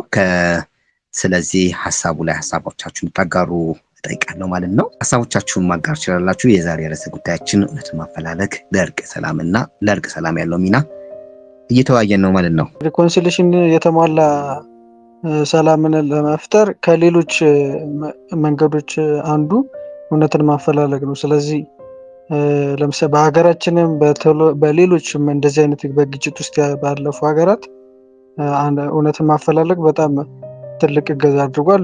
በኮሎምቢያም በምዕራብ አፍሪካም ሀገራት ብዙ እንትን አበርክቷል። ስለዚህ እውነት ማፈላለግ እንግዲህ በተቋም ገለልተኛ አካላት ከተደረገ ሁሉም የማህበረሰብ አካላት ለዚህ ተባባሪ ከሆኑ በጣም አስፈላጊ ነገር ነው ለማለት ነው። በጣም ትልቅ ጥቅም አለው ለማለት ነው።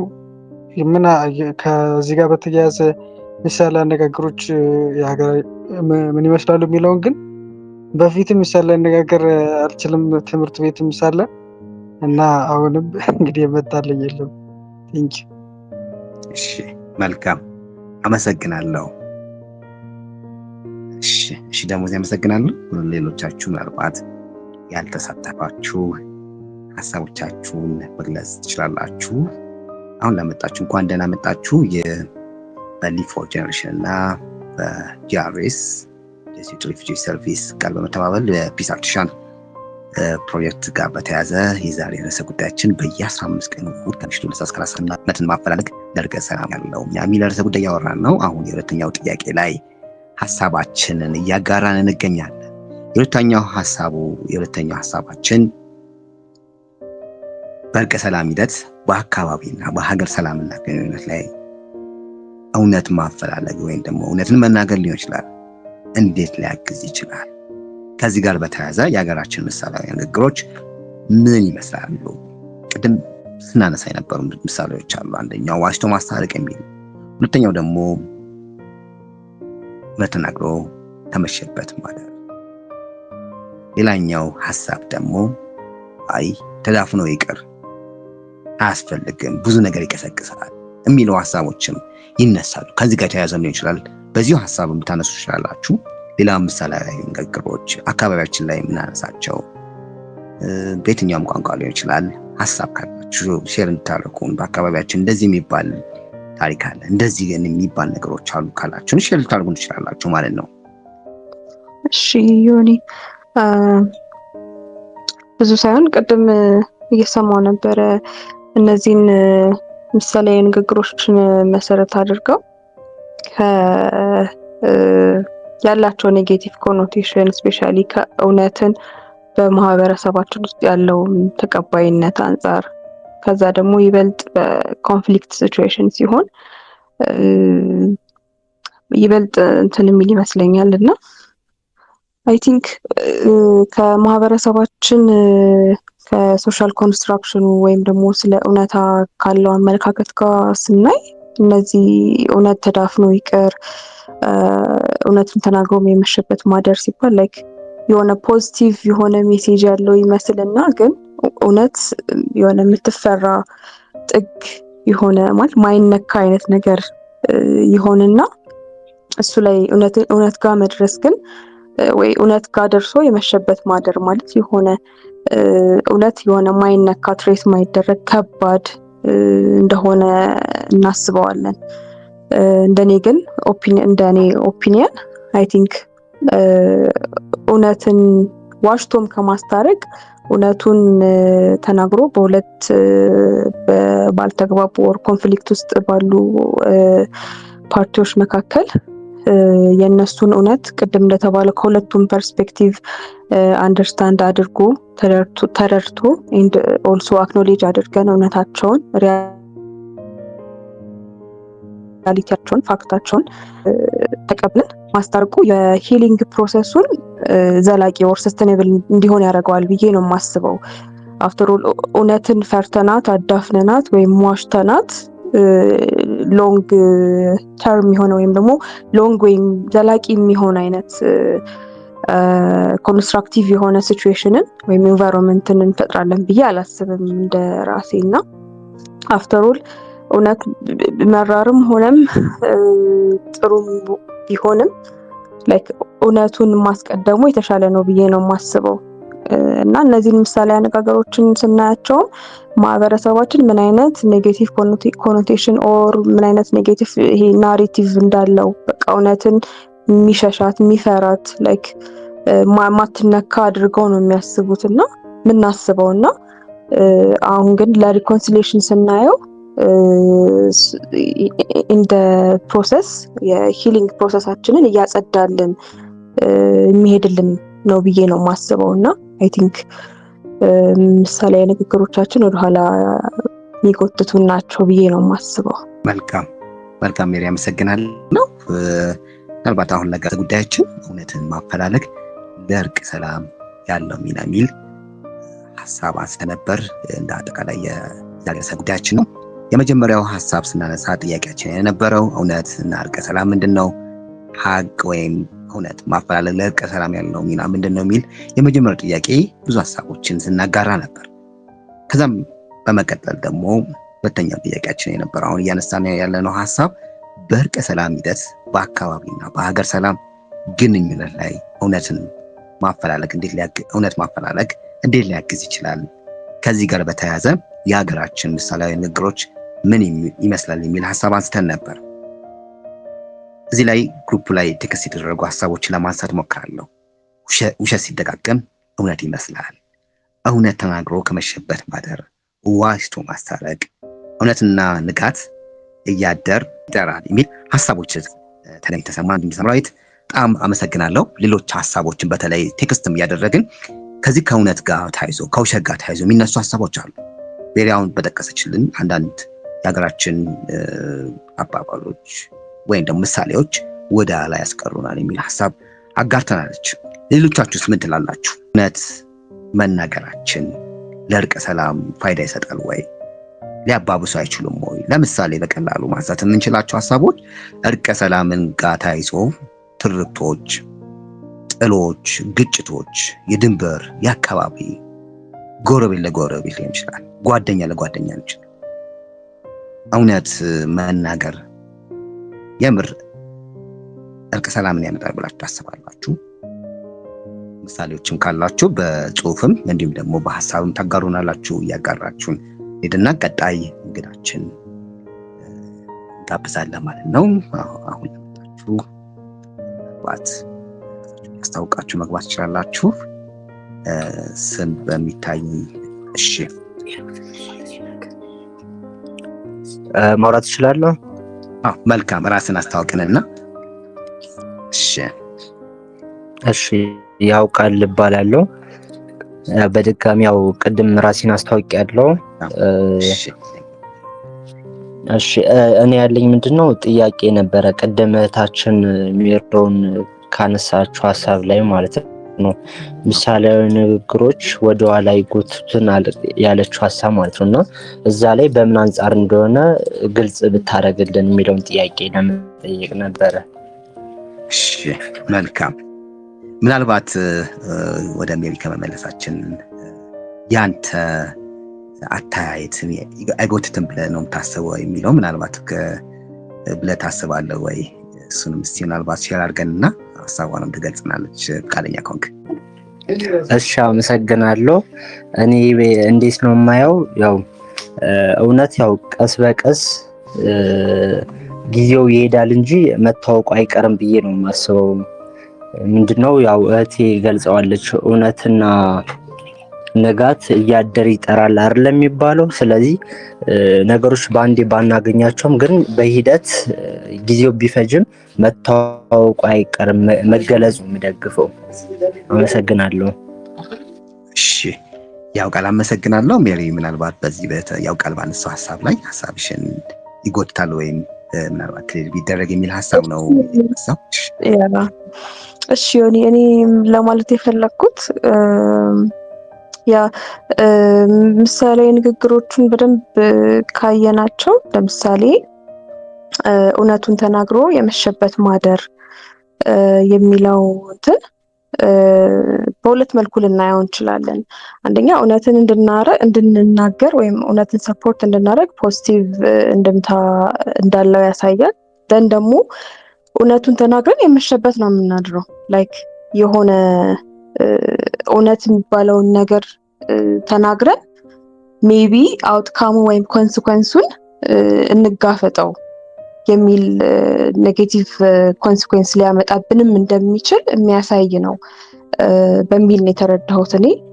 ሶ ቅድም ዮኒ ስታነሳ የዘለልኩት ነገር እውነት በቀላሉ ፌስ ማድረግ አንችልም። ልክ ቅድም በሁለት ኮንፍሊክት ውስጥ ባሉ ለምሳሌ በባልና ሚስት መካከል በሚነሳ ጸብ ላይ ለማስታረቅ ኢንጌጅ ብናረግ እውነቱን ፌስ ማድረግ ሊከብድ ይችላል አይደለም? እውነቱን መቀበል ኢዝሊ እውነቱን ተቀብለን ወደ ሪኮንሳይል አናረግም። ከዛ እውነት ጋር በጣም ተጋጭተን ሞር አንዱን ለማሳመን ታግሎ እውነቱ የኔ እውነት ይሄ ነው የኔ እውነት ይሄ ነው ተባብለን ነው አይደለ ወደ መስማማቱ ወደ ይቅር አክሰፕታንሱ እሺ ያንቺ እውነት ይሄ ነው ያንተ እውነት ይሄ ነው ግን ተቀብዬዋለሁ ኦር ጥፋተኛ የሆነም አካል በይቅርታ እያለፈ የሚሄደው እውነትን ማምጣት ቀላል ነው ልል አልችልም። ግን ያ ቀላል እንዳይሆን ያደረገው ነገር ያለንበት የተገነባንበት አቲቲዩዳችንም ሊሆን ይችላል። እነዚህ አቲቲዩዳችን ላይ ደግሞ እነዚህ ምሳሌ አነጋገሮችም ኮንትሪቢዩት ሊያደርጉ ይችላሉ። እውነት አዚፍ እንደማይነካ እንደ እውነትን ማውጣት እንደ ከባድ ነገር እንደ ልክ አፍተር ኦል እኮ እውነትን የምናገኘው በኤቪደንስም ጭምር ነው አይደለ? ሶ እውነት ጋር መድረስ ትልቅ ጣርና ጥግ እንደሚሆንብን ነው የሚሰማን። ሶ ያ ነገር ደግሞ ስሩ ታይም እየቀነስ ነው እያስቀረ ነው እየቀረፍ ነው መሄድ አለብን ፎር ቤተር ሰስቴናብል የሆነ ሪኮንሲሌሽን ማለት ነው። ሶ ከዛ አንጻር ነው ትንሽ እውነትን እንድንሸሸው እንድንፈራው ያደርጉናል ብዬ ያልኩትኝ ማለት ነው። አይ ቲንክ ከተረዳኸኝ። እሺ አመሰግናለሁ ሜሪ። አይ ቲንክ በደንብ ማውራት ትችላላችሁ። አይ ሆፕ ያውቃለም ሀሳቡን ታደርጋለሁ ብዬ ተስፋ አደርጋለሁ።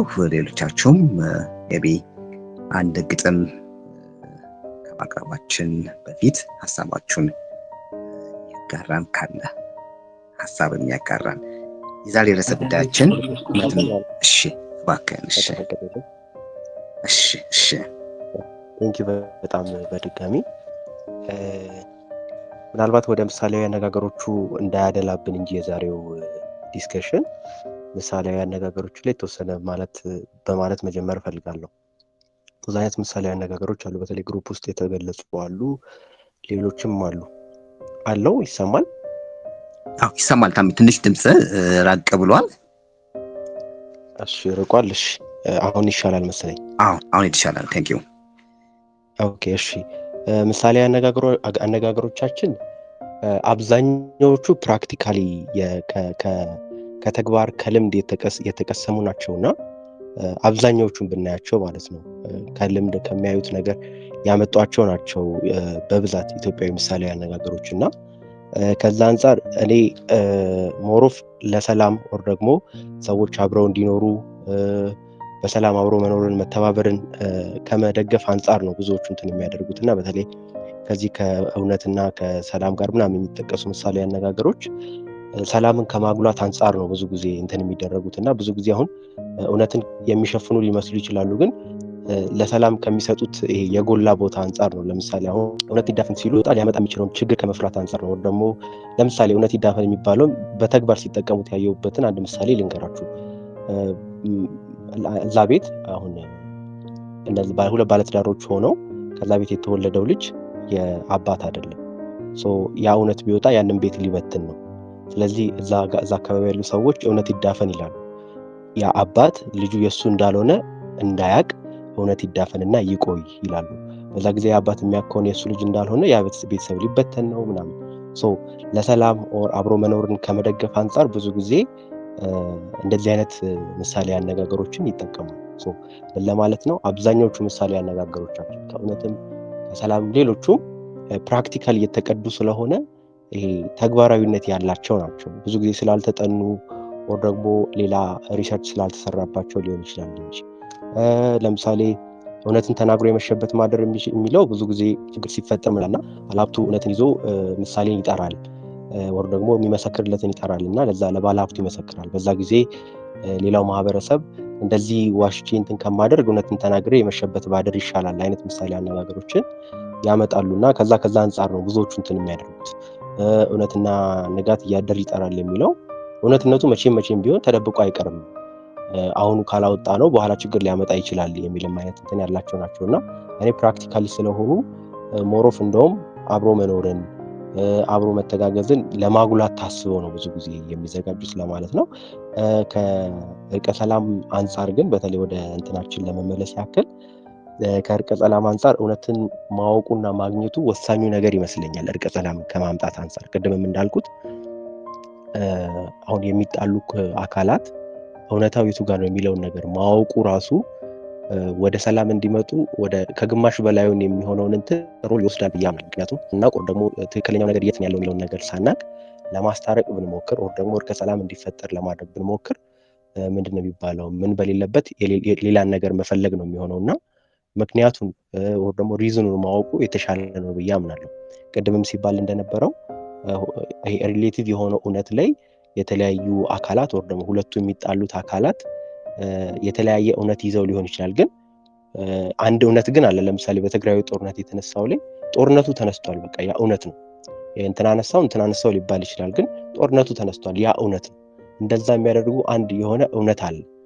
ያንን ነገር ማጥራት የሚችል እውነት አፈላላጊ ሁለቱም አካላት የተስማሙበት በሀገር ደረጃም ከሆነ ሁሉም ሀገር በእኛ ኬዝ አሁን እንደ ሀገር ነው የሚያስታርቀን አካል የሚያስፈልገው ብዬ አምናለሁ እና በኢትዮጵያ ኬዝ ህዝብ ያመነበት እውነት አፈላላጊ አካል መኖር ቢችል ኒውትራል የሆነ ወደሆነ ቦታ ያዳላል ለእንትና ያመዝናል ብለን የማንሰጋው እውነት አፈላላጊ አካል ቢኖርና ይሄ እውነት ነው ብሎ ሲያወጣ ሁሉም ሰው ደግሞ ለሁሉም ሰው እውነት ላይሆን ይችላል፣ ግን ማጆሪቲ ሊቀበለው የሚችለው አካል ቢኖር አትሊስት ወደ ቀጣዮቹ ስቴጆች ለመሄድ ያግዘናል ብዬ አስባለሁ። ወደ ቀጣዮቹ መንገዶች እንድንሄድ ያግዘናል ብዬ አስባለሁ። ወይ ይቅር እንድንባባል፣ ወይ ያጠፋ አካል ይቀጣል እንድንል፣ ወይ ደግሞ ይቅር ይበል ኦር የሆነ ካሳ ይከፈለው ወይ የሆነ ነገር እንድንል አትሊስት እውነትን ማወቁ አስፈላጊ ነው ብዬ አስባለሁ እና እውነትነቱን ደግሞ ሁለቱም ጎድቻለሁም ብሎ የሚያስበው አካል ኦፍኮርስ ጎድቻለሁ አይልም፣ ተጎድቻለሁ ነው የሚለው ሁሉ። ያንን ግን መቀየር የሚቻለው እውነቱን ማወቅ ሲቻል ነው ብዬ አምናለሁ። ቴንክ ዩ በጣም አመሰግናለሁ ታሜ። ለአንድ ሰው ልስጥና ወደ ግጥሙ ወደ ግላችን አልፋለሁ። ምናልባት አሁን ለገባችሁ የዛሬ ርዕሰ ጉዳያችን እውነትን ማፈላለግ ለእርቀ ሰላም ያለው ሚና የሚል ርዕሰ ጉዳይ እያነሳን ነው። የመጀመሪያው ጥያቄ እውነት በራሱ ምንድን ነው? እርቀ ሰላምስ ምንድን ነው? እርቀ ሰላም እውነት ለእርቀ ሰላም ያለው ሚና ምንድን ነው የሚል ሀሳብ አንስተን ወደ ሁለተኛው ሀሳባችን ደግሞ ስንገባ በአካባቢና በሀገር ሰላም ግንኙነት ላይ እውነት ማፈላለግ እንዴት ሊያግዝ ይችላል? ከዚህ ጋር በተያያዘ የሀገራችን ምሳሌ ንግግሮች ምን ይመስላሉ? ሀሳቦችን እየተጋራን ነው የምንገኘው። እውነትና ንጋት እያደር ይጠራል፣ እውነት ትመነምናለች እንጂ አትበጥስም የሚል እንዲሁም ደግሞ ከተለያዩ ሪል ከሆኑ ሀሳቦችን እያነሳን ነው የምንገኘው። አሁን የመጨረሻ ምናልባት በዚህ ሀሳብ ላይ ሀሳባችሁን የምትሰጡ ሰዎች ካሉ ለአንድ ሰው ድል ስጥና ወደ ግጥሙ አልፋለሁ። እሺ ይቅርታ እኔ ግን እንትን ማለት ለሀሳብ መስጠት ሳይሆን ያው እንግዲህ አንድ ከቤተሰቤ ወይ ደግሞ ከአባቴ ትንሽ አጭር ግን ትንሽ ሚስጥር አዘል የሆነች ግጥም አለችና አንተ ከፕሮግራም ካስያዝከው ግጥም በኋላ አንድ ፕሮግራም ቢያዝልኝ ደስ ይለኛል። ኦኬ እሺ መልካም ደስ ይለኛል። እሺ ግጥም ያቀርብልን የመጀመሪያውን ግጥም ደሞዝ ይሆናል። ደሞዝ ዝግጁ ከሆንክ ተማል ልቀጥል? መቀጠል ትችላለህ ደሞዝ። ቴንክ ዩ። አንድ ከዚህ እያነሳነው ካለው ሀሳብ ጋር አብሮ የሚሄድ አንድ ግጥም የበቁት ስላገኙ እሱን ላጋራችሁ ብዬ ነው። እውነት እንደ ሎሌ ይሰኛል። ከዕለታት በአንዱ ዕለት ደም በደመነበት በነውጠኛው ጊዜ የጎጃሙን መስፍን ራስ አዳልና የላስታው ጎበዜ ገብር አልገብርም ይዋጣልን ብለው ለመግደል ለመስለብ እጅግ መልምለው ጠመንጃ ወልውለው ሰፋቸውን ስለው ጭሬውን አሹለው ዛቻ ተለዋውጦ ለመተናነቂያ የማይቀር ቀን ቆርጠው ለፊልማ ለግልባ የተመቸ ስፍራ ድልድል ሜዳ መርጠው በተፋጠጡበት በውጊያዋ ዜማ አንድ ብልጥ ደብተራ ዜናውን የሰማ እንደ ባህታዊ ወይ ባዳባ ለብሶ የላስታው ጎበዜ ወደ ሰፈረበት ጋለበልና ደርሶ የእርሶ ሰራዊት ባዳል ጭፍራዎች ላይ እንደሚበረታ በሕልሜ አሳይቶኛል የአባቶቹ አምላክ ትናንትና ማታ ብሎ ተናገረ። ተናግሮም አልቀረ። ወደዛኛው ጎራ ገስግሶ ሄደና ጌታው ራስ አዳል ድል አድራጊው ጀግና ሕልሜ ወለል አድርጎ እንደገለጠልኝ የነገው ድል ነሺ እርሶ ኖትና እኔን ነብይ አድርጎ ለላከሉ አምላክ ያቅርቡ ምስጋና። ይህንን የሰማ ጓደኛው ቢደንቀው እንዲህ ሲል ጠየቀው፣ ነገር እንደማውረድ ሰላም እንደማውረድ እንደመገላገል ምን ይሉት ፈሪጥ ነው እሳትና ጭድን በቃል ተማሙታ ብሎ እየተረታ የት ትገባ ይሆን እንደዘበትክበት የባነነ ለታ። ይህንን ወቀሳ አድምጦ ደብተራው ቃሉን አሰማምሮ መለሰ በተራው። በወትሮ ልማዱ ሰው መተራረዱ ፈጽሞ ባይቀርም አንዱ ተሸንፎ አንዱ እንደሚያሸንፍ አያጠራጥርም። ያሸነፈው መስፍን በትንቢቴ ታምኖ ደስ ብሎት ሲሾመኝ፣ የተሸነፈው ግን ያሉትን አስቦ እኔን መቅጣት ቢመኝ ከምኞት ባለፈ ከቶ ምን ያመጣል? የተሸነፈ ሰው ስልጣኑን ያጣ ቀን ሁሉን ነገር ያጣል። በዚች የጉድ ምድር መሸነፍ ነው ወንጀል ይህንን አውቃለሁ። የተረታ ድኩም ራሱን ሊያጽናና እውነት ያሸንፋል ሲለኝ እስቃለሁ። ይልቅ አሸናፊ እውነትን ያበጃል በአምሳሉ ጠፍጥፎ ሲሻው ያወርሳትን ለቀጣዩ ትውልድ ሐውልት ላይ ጽፎ። ምድር ገበያ ናት አንዱ ያንዱን ሸቀጥ አንዱ ያንዱ አሞሌ አቅም የላት አቅም ሆና ትኖራለች አሸናፊው ሎሌ። የአዳም ልጆች ጠብም ጠንሳሽ የሚጠብቅ የጠብ ድፍድፍ በርሚል ግልብ ሰው ብቻ ነው ሰላምን በስብከት አሰፍናለሁ የሚል። አጉል ከምትለፋ በዚች የጠብ ዓለም ጠብን ልታስወግድ ቄሎች ሲፋለሙ በደማቸው አትርፍ ባጥንታቸው ነግድ ይላል። የበእውቀቱ ስዩም ግጥም ነው።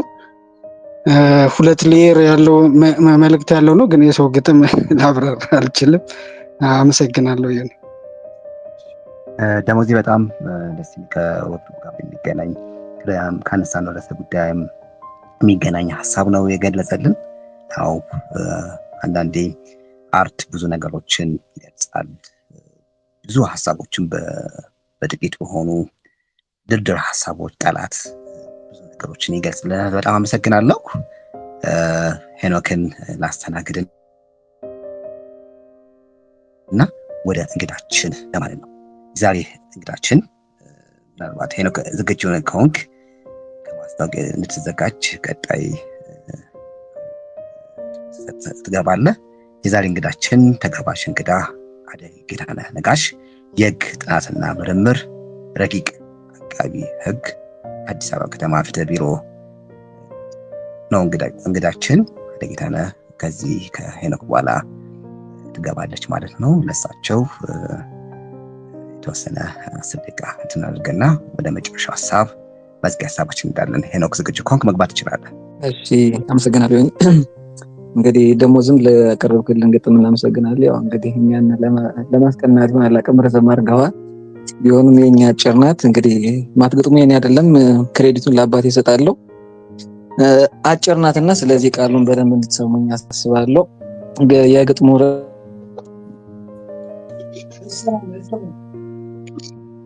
እሺ ይቅርታ፣ አሁን ይሰማል? ለሳንካራ ወንድም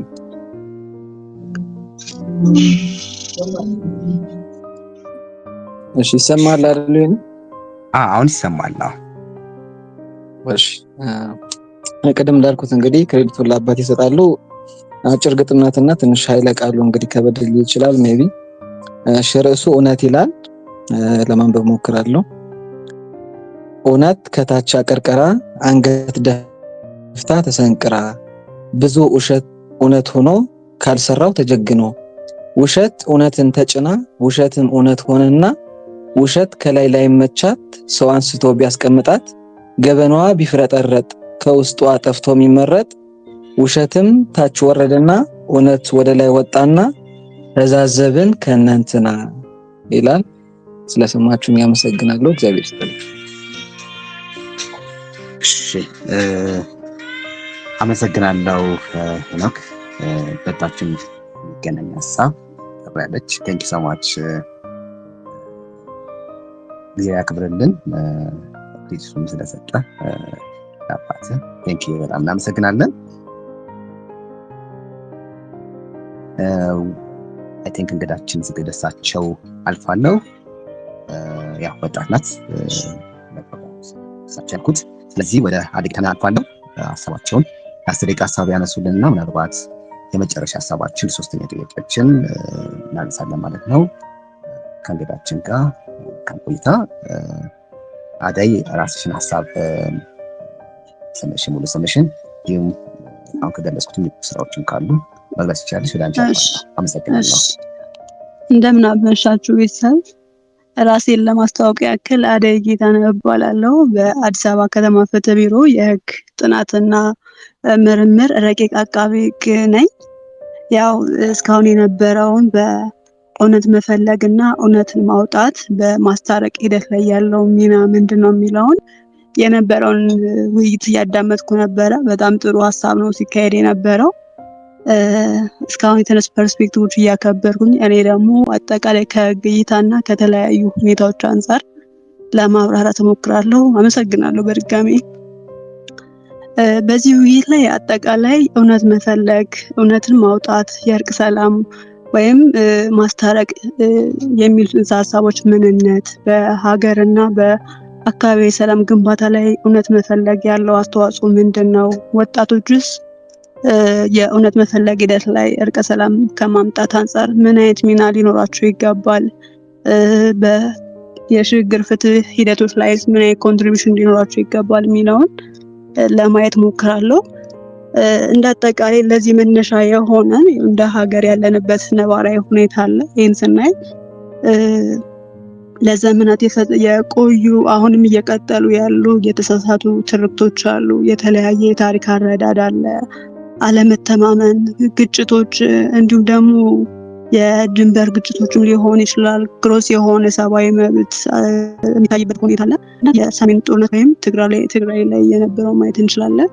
ኢቭን አሁን ላይም ቀጣይነት ያላቸው ጦርነቶች የምናይበት ሁኔታ አለ። ሰው እነዚህን ሁኔታ ስናይ በሀገሪቱ ላይ ቀጣይነት ያለው ሰላም ከማምጣት አንጻር ትልቅ ተጽዕኖ የሚፈጥር ሁኔታ ነው እያየን ያለ ነው። ሰው እንዳጠቃላይ ይሄ የትንሽ ጊዜም አይደለም፣ እስካሁን ለረጅም ጊዜ የቆየ ሂደት ነው ያለው። ሰው ይህንን ለመፍታት እንደ ሀገር የተወሰዱ ማለት በቂ ናቸው አይደለም የሚለው እሱ የሚታይ ሆኖ ግን ለምሳሌ እንዳብነት 1992 ላይ በፈረንጆች አቆጣጠር ተቋቁሞ የነበረው የሽግግር ፍትህ ወይም አካውንታቢሊቲ መሰረት ያደረገ የሽግግር ፍትህ ሂደት ነበረ።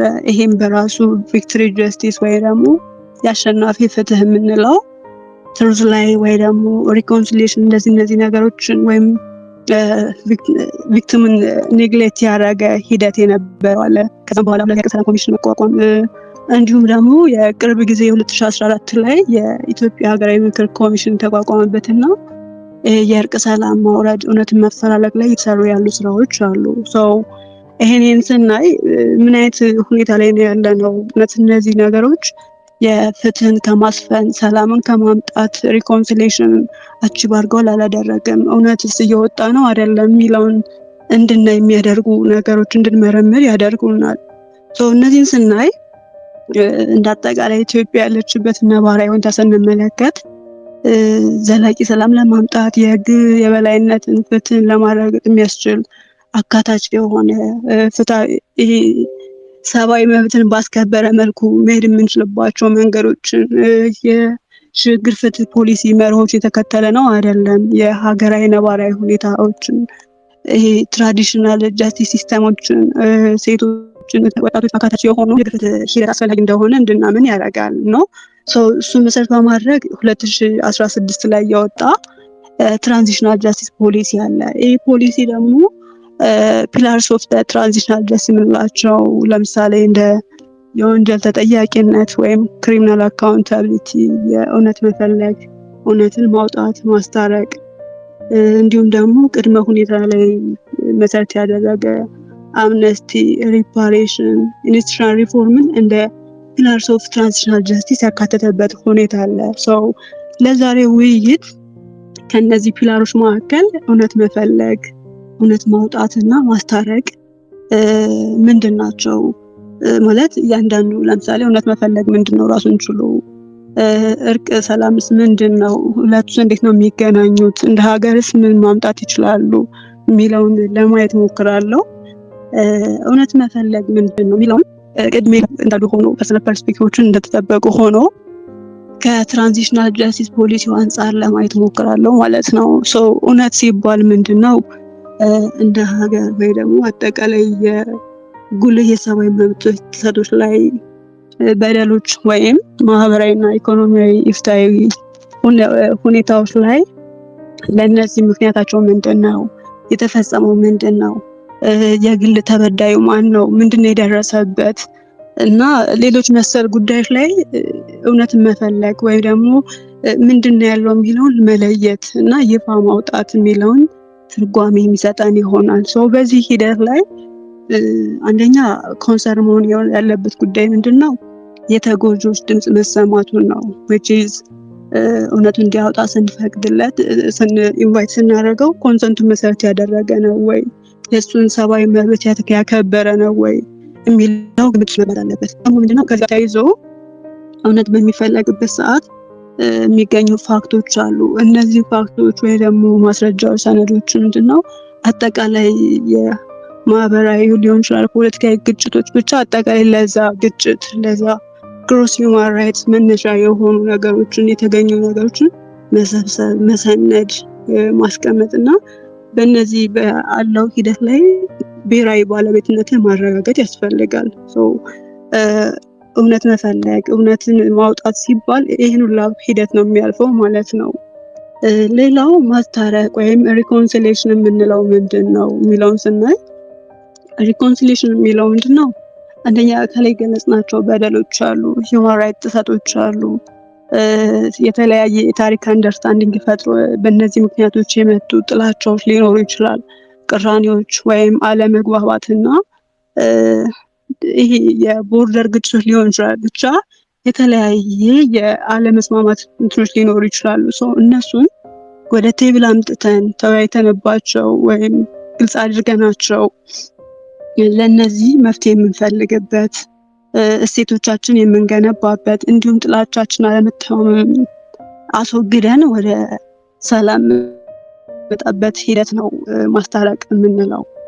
በእነዚህ ሂደት እዚህ ሂደት ላይ ደግሞ ማስታረቅ ላይ ለመድረስ እውነት መፈለግ እና እውነት ማውጣት ምን አይነት ሮል አለው የሚለውን ስናይ እውነት ሲወጣ እንደ ትራንዚሽናል ጀስቲስ ሂደት እንደ ፕሮሰስ እናየው ምንድነው አንደኛ የበዳይም የተበዳይም መልካም ፍቃድ ይጠይቃል። ለምሳሌ ለበዳይ የሚናገራቸው እውነታዎች የወንጀል ተጠያቂነት እንደማይሆንበት እውቅና በተመሳሳይ ደግሞ ለግል ተበዳይ ነፃ ፍቃዱን የሚሰጥበትን መንገድ ማመቻቸት አለብን። በዚህ ሂደት ይሄ ከሆነ በኋላ የሚወጡ እውነታዎች አንደኛ የውይይት መድረክ የውይይት መድረክ ይፈጥራሉ። ከዛ በተጨማሪ ደግሞ ሪሊፍ የሚሰጥ ሳይኮሎጂካል ሪሊፍ ሊሆን ይችላል። ተበዳይ ውስጡ ያለውን ነገር የሚወጣበት፣ ህመሙን የሚናገርበት፣ ልቡን ላይ ይቅርታ የሚከፍትበት ሁኔታ ነው የሚያመቻቸው። በተቃራኒ ደግሞ በበዳይ በኩል ደግሞ የጥፋተኝነት ስሜቱንም በይቅርታ የሚያወጣበት፣ ይቅር ለእግዚአብሔር ይቅር ለአላህ የሚባባሉበት ሁኔታ ነው የሚፈጥረው። ይሄን ስናይ እንደ ሀገር ደግሞ ምን ያመጣልናል? በዚህ ሂደት እውነትን በማፈላለግ ይፋ በማውጣት ሰብአዊ መብት ጥሰቶችን ወይም በደሎችን ለነዚህ በቂ የሆነ ማስረጃ መለየት የምንችልበትን ወደ እርቀ ሰላም ማለት ነው። በተመሳሳይ አሰነ ሂውማን ራይት የግለሰቡ ወይም ደግሞ የቪክቲሙን ራይት ትሩዝ የምናከብርበትን ሁኔታ ይከፍትልናል። ሌላው ደግሞ እንደቀደም እንዳልኩት የግል ተበዳይ ያለፈበትን ህመም እውቅና የምንሰጥበት ሂደት ነው፣ ይፋ የምናደርግበት። ከዛ አልፎ ልናቆምለት እንችላለን። ይሄ ሂደት ምንድነው? የግል ተበዳዩ ያለፈበትን ፔን ሪኮግናይዝ የምናደርግበትን መንገድ ይፈጥርልናል ማለት ነው። እንደ ማህበረሰብ ደግሞ ስናየው እንደ ሀገር በጣም ብዙ የተሳሳቱ ትርክቶችን ያሉበት የታሪክ አረዳዳችን ትክክል ያልሆነበትና ስቲል ነው ቋሚ ለሆነ ጦርነት እንድንገባ እና እንደ ሀገር ደግሞ ዘላቂነት ባለው ጦርነት እንድናልፍ ነው እያደረገ። እነዚህን ችግሮች ለመፍታት ስርክቶቻችን ለማስተካከል የታሪክ አንደርስታንዲንጋችን ምናልባት አንድ አይነት ላይሆን ይችላል፣ ግን ቢያንስ ኮመን ግራውንድ የምናመጣበት ሁኔታ የሚፈጥርበት ሁኔታ አለ። ከዛ ደግሞ የሪኮንሲሌሽን ላይ ቦታ የሚሰጥበት ሁኔታ ወይም ደግሞ በሪኮንሲሌሽን ምናምን ሁኔታዎችን ያመቻችልናል። ሰው እንዳጠቃላይ ምንድን ነው እንደ ሀገር ዘላቂ ሰላምን፣ የህግ የበላይነትን፣ ሰብአዊነት መከበርን ያለብንን ቁርሾ የምንፈታበትና ወደ ጋራ መግባባትና ቁስላችን የምንፈውስበት በደሎቻችን የሚታከሙበት መንገድ ይፈጥራል። ይህን ለምሳሌ እንዳብነት ብንወስድ የደቡብ አፍሪካ በዚህ ሂደት በጣም ስኬታማ የሆነችበት ሁኔታ አለ። እሱ እንትን የምንወስድበት መውሰድ የምንችለው ነው እና እውነት መፈለግ፣ እውነትን ማውጣት በሪኮንሲሌሽን ሂደት ትልቅ አስተዋጽኦ አለ። ፍትህ ፖሊሲው አንጻር ለማየት ያው የምናወራበት ጉዳይ እንደ ግለሰብ ብቻ ሳይሆን እንደ ሀገር እናወራው ስለሆነ ከፖሊሲው ላይ አንዳንድ ነገሮች ለማውራት እሞክራለሁ። ይህ ምንድነው የሽግግር ፍትህ ፖሊሲው ላይ እንዳስቀመጠው ምንድነው ከእውነት መፈለግ እና እውነትን ማግኘት ከዛ ደግሞ ወደ እርቀ ሰላም የምንሄድበት ሂደቶች ላይ ቤዚካሊ የጊዜ ፍሬምወርክ የለውም። ያ ማለት ምንድነው የችግሩን ከስሩ ነው መፈለግም ከችግሩ የቱ ጋር ነው ሩቱን ፈልጎ which is ምንድነው ይባለው you cannot change the fruit without changing the root ይባላል አይደል? which is ችግሩን ከመንስኤው ወይ ደግሞ ከምንጩ ፈልገን ማድረግ እንዳለብንና የትርጉም ማስተካከል እንዳለብን ታሳቢ በማድረግ የጊዜ ገደብ የለውም which is like በጣም ወደ ኋላ ሄደን እውነት መፈለግ የምንችልበትን ሁኔታ ያስቀምጣል።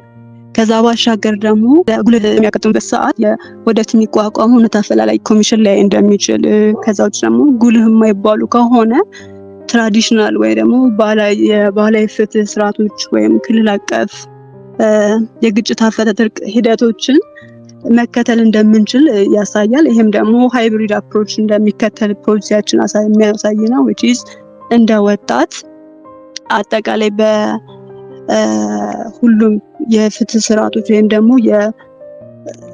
ተሳትፎ ማድረግ እንደምንችል አመላካች ነገር አለው ማለት ነው። እንደ ወጣት ወይ ደግሞ የዚህ አካል እንደመሆናችን ምን ማድረግ እንችላለን የሚለው ላይ ትንሽ ሰዓትም እየሄደ ስለሆነ ለማየት ሞክራለሁ። ያው ይሄ የእውነት መፈለግ ሂደት ላይ ፕሪንሲፕሎች ጋይዲንግ ፕሪንሲፕሎች አሉ። ከነሱ መካከል አንደኛው ምንድነው ኢንክሉሲቪቲ ነው which is ሴቶችን፣ ወጣቶችን፣ vulnerable አሳታፊ መሆን እንዳለበት ፖሊሲውም ያትታል። ከዚህ አንፃር እንደ ወጣት ወይ እንደ ግለሰብ ማድረግ የምንችላቸው ነገር ስንወያይ ምንድነው አንደኛ ለህብረተሰቡ ግንዛቤ መፍጠር ሊሆን ይችላል። የቴክኒክ እና የፋይናንስ ድጋፍ በማድረግ እና በተለያዩ ሁኔታዎች ንቁ ተሳትፎ ማድረግ የምንችልበትን ሁኔታ ፖሊሲ ያስቀምጣል።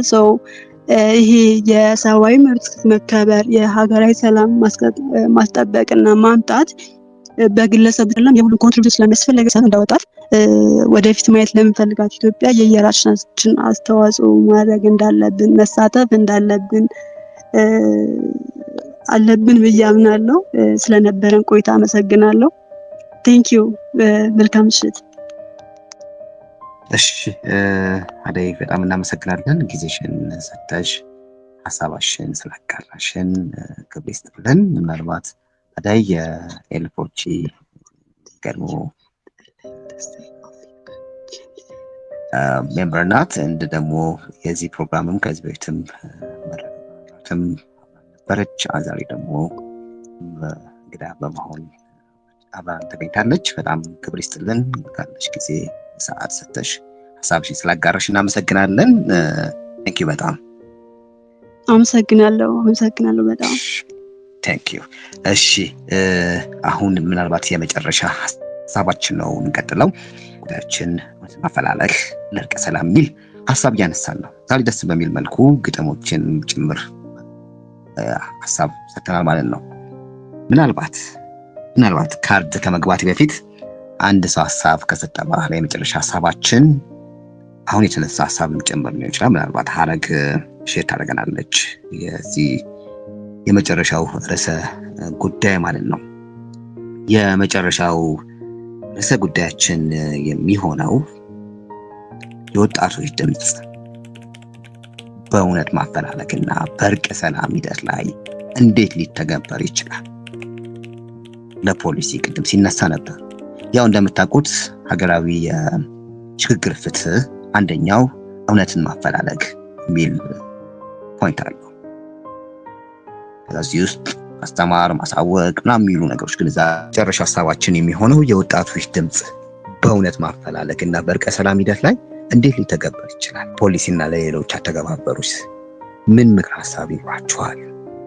በእርግጥ ወጣቶች በሀገራዊ በተለይ አሁን ከተነሳውም ትራንዚሽናል ጀስቲስ ወይም ደግሞ ከሀገራዊ ጋር የተያዘ የሽግግር ፍትህ ጋር ሊሆን ይችላል። አሁን ኮሚሽን በቅርብ ጊዜ ተቋቁመዋል። የናሽናል ዲያሎግ ወይም ደግሞ ሀገራዊ የምክክር እንደ ወጣት የወጣቶች ድምፅ በእውነት ማፈላለግ በእርቀ ሰላም ሂደት ላይ እንዴት ሊተገበር ይችላል? እንዴት መሳተፍ ይችላሉ? የሚል ሀሳብ እያነሳን ነው። ለፖሊስ ለሌሎች አተገባበሮች ላይ ምን ምክር ሀሳቦች አላችሁ? ምን ቢደረግ ምን ብናደርግ እንደ ግለሰብ በቡድንም ሊሆን ይችላል፣ ወጣቶች በተለያዩ አደረጃጀቶች ሊሆን ይችላል። ለምሳሌ ቅድም ሲነሳ ነበር ኬረር ክለብ ነበረ። ሊድ የምናደርግ ልጆች ልንኖር እንችላለን። ድርጅቶችን በተቋም በግለሰብ ደረጃ እንዴት እንደ ወጣት ወይም ደግሞ ወጣቶች እንዴት ድምፃቸውን ወይም ደግሞ ቮይሳቸውን ለእውነት ማፈላለግ ላይ ለእርቀ ሰላም እንዴት ሊተገብሩት ይችላሉ? ሀሳባችንን እናጋራ። የመጨረሻ ሀሳብ ስለሆነ የመጨረሻ ካርድ ይኖረናል ከዚህ በኋላ።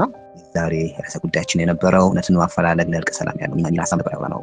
እውነት በራሱ ወይ እርቀ ሰላምን አንስተናል። ምንድን ነው የሚለውን ሚና አለው ወይስ ብለን አንስተናል።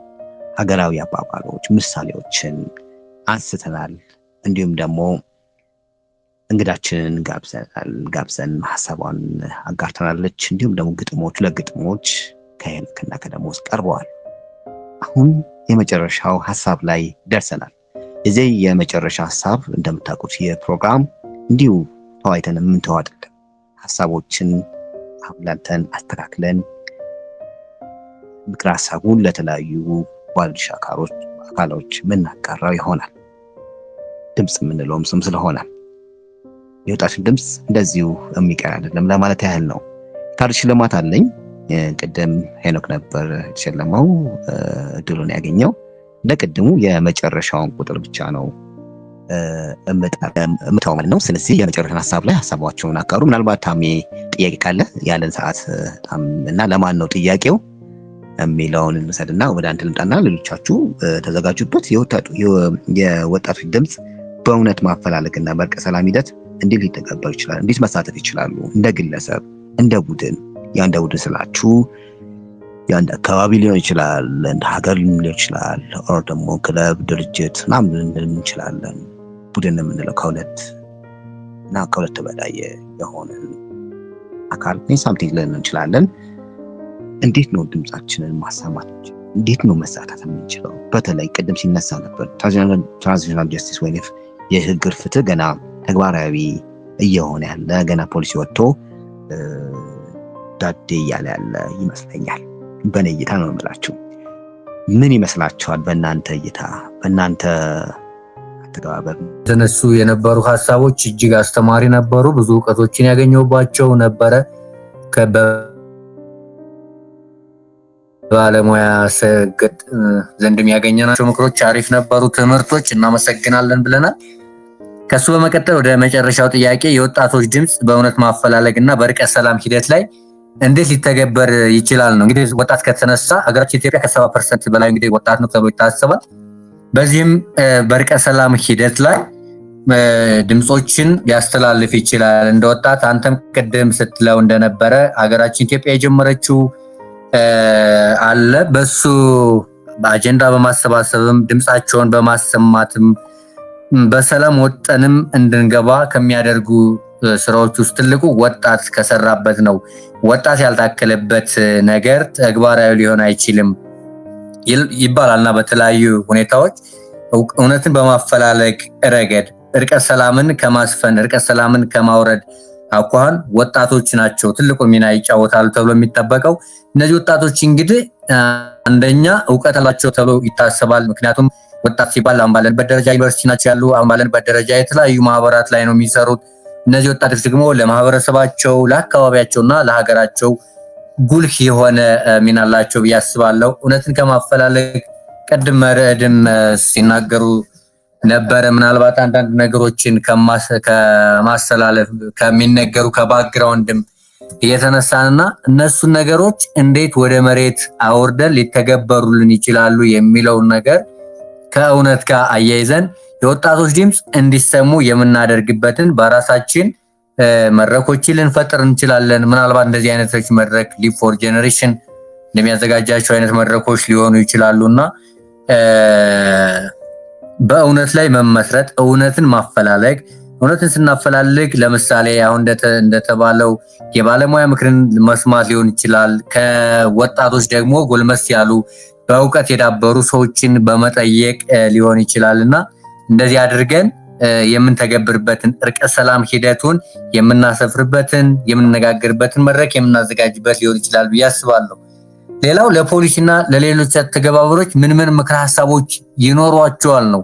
እንግዲህ ወጣቶች ምን ያስፈልጋቸዋል? የትኛው ፖሊሲ ላይ ቢገቡ የተሻለ ሀሳብ ይኖራቸዋል? የትኛው ፖሊሲ ላይ ቢሰሩበት ምን ሊቀይሩ ይችላሉ? የወጣቶችስ ምን የተሻለ ነገር ሊያቀርቡ ይችላሉ? የሚሉ በራሳቸው የሚወስኑ ወጣቶች ናቸውና በተለይ ፖሊሲ ላይ ወጣቶች ራሳቸው ገብተው አድቮኬት ማድረግ እንዳለባቸው አምናለሁ።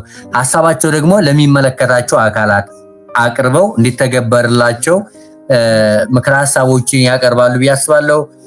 ወጣቶች ላይ በተለይ አሁን ሀገራችን ኢትዮጵያ በደንብ እየተሰራበት ነው ብዬ አስባለሁ። ወጣቶች ላይ በተለያዩ የሲቪል ማህበረሰብ ድርጅቶች፣ በተለያዩ የመንግስት መስሪያ ቤቶችም ስለሆነ ወጣቶች አቅማቸውን፣ ወጣቶች ሀሳባቸውን፣ ወጣቶች የፈጠራ ስራቸውን በሰላም ዙሪያ ያለውን ማቅረብ ይችላል ብዬ አስባለሁ። በዚህ ጋር ተያይዞ እንዳጋጣሚ ሆኖ ዛሬ ዓለም አቀፉ የሰላም ቀን እየተከበረ ይገኛል። የሰላም ቀንም እንግዲህ ለዓለም ሰላም አሁናዊ ስራችን ነው በሚል መሪ ቃል ነውና እየተከበረ የሚገኘው። በዚህም ትልቁ ኤጀንቶች ወይም ትልቁ ስራ ሊወዙት የሚችሉት እንደ ሀገራችን ወጣቶች ላይ ነውና ወጣቶች ለአንድ መፍትሄ ትልቅ ድምፅ አላቸው፣ ለአንድ ፖሊሲ ትልቅ አካል ናቸው ብዬ አምናለሁ። ለፕሮግራሙም እጅግ ደስተኛ ነበርኩኝ። ትልልቅ ትምህርት ያገኘሁበት ነበር። አመሰግናለሁ። የኔ መልካም ኃይሌ፣ እጅግ ብዙ ሰፊ ሀሳቦችን ነው ያጋራህን። ምናልባት ሌሎቻችሁም እንዴት እንደ ሀገር ወጣቶች ድምጾቻቸውን ማሰማት ይችላሉ የሚለውን ሀሳብ እያነሳን ነው። ማርያማ ቲንክ ያውቃል ነቲንግ የሚል አለ። ሀሳቦቻችሁ ማጋራት ትችላላችሁ። በተለይ ከእርቀ ሰላም ጋር በተያያዘ ከእውነት ማፈላለግ ጋር በተያያዘ ወጣቶች ምን ማድረግ አለባቸው፣ እንደ ግል እንደ ቡድን ምን አስተዋጽኦ ማድረግ አለብን የሚለውን የመጨረሻ ሀሳባችን እያጋራን ነው። ሀሳብ ካላችሁ በጽሁፍም እንዲሁም ደግሞ በድምፅ በመግባት ማጋራት ትችላላችሁ። እንግዲህ የወጣቶች ሚና ምን መሆን አለበት የሚለው ላይ ቅድም ኃይሌም እየጠቀሰ እንደነበረው ከኢትዮጵያ ህዝብ ቁጥር ውስጥ ከ70% በላይ የሚሆነው እድሜያቸው ከ30 ዓመት በታች የሚሆኑት ናቸው የሚል አይነት ዳታ አለና የሚወጡ ፖሊሲዎች፣ እያንዳንዳቸው የሚደረጉ እንቅስቃሴዎች ወጣቶችን ያማከሉ መሆን አለባቸው ነው። የወጣቶች ተሳትፎ ሂደት ውስጥ ጠንካራ መሆን አለበት ያስባለሁ። ስለዚህ በእያንዳንዱ እንቅስቃሴዎች ውስጥ ንቁ ተሳትፎ ማድረግ አለባቸው ወጣቶች። የሚወጡ ፖሊሲዎችን በመሞገት ሊሆን ይችላል፣ ወይም ደግሞ የሚወጡ ፖሊሲዎችን በመጠቆም እንዲሁም ቴክኖሎጂ ደግሞ ወጣቶች እጅ ላይ ነው አሁን ላይ ያለው እና ቴክኖሎጂውንም በመጠቀም ያሉ ጥሩ ነገሮችን ማጉላት ይችላሉ። ሀሳቦቻቸውን እንደዚህ ሼር ማድረግ ይችላሉ እና በዛ መንገድ ፖሊሲዎቹን በመሞገትም ይሆናል እንዲጨመሩ የሚፈለጉ ለሰላም ጥሩ ነገርን አስተዋጽኦ ማድረግ የሚችሉ የሰላም ሀሳቦችን ለፖሊሲዎች ኮንትሪቢዩት ማድረግ ይችላሉ ወጣቶች ብዬ አስባለሁ። ከዛ በተጨማሪም ያው ፖለቲካ በተለይ እንደዚህ አይነት ነገሮች ከፖለቲካ ጋር ይነካካሉና ፖለቲካን በሩቁ ይባላል። ብዙ ጊዜ ወጣቶች እንደዚህ አይነት ነገር ውስጥ ለመሳተፍ ብዙ ጊዜ አይፈልጉም ከሚያመጡት ኮንሲኩዌንስ አንጻር እና በተቻላቸው አቅም ወጣቶች አክቲቭሊ ነገሮች ላይ መሳተፍ አለባቸው። እያንዳንዳቸው በፖሊሲ የሚሆን በሌላ መንገድ የሚወሰኑ ውሳኔዎች በቀጥታም ሆነ በተዘዋዋሪ ወጣቶችን ይነካሉና ስለዚህ ወጣቶች የሚመጣውን ነገር ባለመፍራት አክቲቭሊ ተሳታፊዎች መሆን አለባቸው ብዬ አስባለሁ። ሌላኛው ደግሞ ፖሊሲዎች ሲወጡም ሆነ ለማውጣት ፕላን ሲደረጉ ወጣቶችን ያማከሉ መሆን አለባቸው ብዬ አስባለሁ። ቀደም ያልኩት ከወጣቶች ሳይድ፣ አሁን ደግሞ ከፖሊሲ አውጪዎቹን ሳይድ ፖሊሲዎቹን ለማውጣት ሲያስቡና በሚያወጡባቸው ሰዓቶች ወጣቶችን ያማከሉ መሆን መቻል አለባቸው ወይም ያሳተፉ መሆን መቻል አለባቸው። ምክንያቱም ቅድም መጀመሪያ ላይ እንዳልኩት እና ከዚህ በፊትም እንደተጠቀሰው በሌላ ተሳታፊ አብዛኛው የሀገሪቷ ኮንስቲትዌንት ወጣት ነው። ስለዚህ ይህንን ቁጥር ወደ አግልለህ ምንም አይነት ሰላምን ሊያመጣ ይችላል ለምታወጣው ፖሊሲ ተግባራዊ ላድርገው ብትል እንኳን ከባድ ነው የሚሆነው። ምክንያቱም አብዛኛው ለዚህ ነገር አስተዋጽኦ ሊያደርግ የሚችለውን አካል አላካተትከውምና። ስለዚህ ወጣቶችን ባካተተ መልኩ ፖሊሲ አውጪዎች ያሉትን ነገሮች የወጣቱን ቁጥር እንዲሁም ሌሎች ነገሮችንም ከግምት ውስጥ በማስገባት ወጣቶች ትርጉም ባለው መልኩ እንዲሳተፉ መንገዶችን ማመቻቸት አለባቸው። የወጣቶች ሀሳብ ምንድን ነው? ወጣቶች እዚህ ላይ ምን አይነት ሀሳብ አላቸው የሚለው ነገር ትኩረት ሰጥተው ሊሰሙት የፖሊሲው አካል ሊያደርጉት ይገባል ብዬ አስባለሁ እና እንደዛ ማድረግ ከቻልን የምንፈልገውን ሰላም የምንፈልገውን ትራንዚሽናል ጀስቲስ ለማምጣት አይከብደንም ብዬ አስባለሁ እና ሁሉም ያማከለ ወጣቶችም በራሳቸው በኩል ያለውን ሀሳብ መግለጽ የሚችሉበት እንዲሁም የሚወጡ ፖሊሲዎች የወጣቶችን ሀሳብ የያዙ መሆን የሚችሉበትን መንገድ ማመቻቸት ከቻለን እንዳልኩት የምንፈልገውን አይነት ሰላም ለማምጣት ሁሉም ሰው ያመነበትን ፖሊሲ ለማውጣት አንቸገርም ብዬ አስባለሁ። ስለዚህ በዚህ መልኩ ወጣቶች ተሳታፊ እንዲሆኑ ማመቻቸትም ተሳታፊ ሆነውም ለውጥ እንዲመጣ ማድረግ ይችላል ብዬ አስባለሁ። ቴንኪው በጣም እሺ፣ አመሰግናለሁ። አይ ቲንክ ሁሉንም ማሳተፍ እንዲሆን ሁላችሁም ካላችሁ የካርዱን ልጥራና የዛሬ ፕሮግራማችንን እንዘጋለን። እሺ፣ አመሰግናለሁ በጣም እኔ ያው ይሄን ፕሮግራም ተሳተፍ የመጀመሪያ ነው እና እንዲህ አይነት ፕሮግራሞች በቀጣይነት ቢደረጉ እና ሞር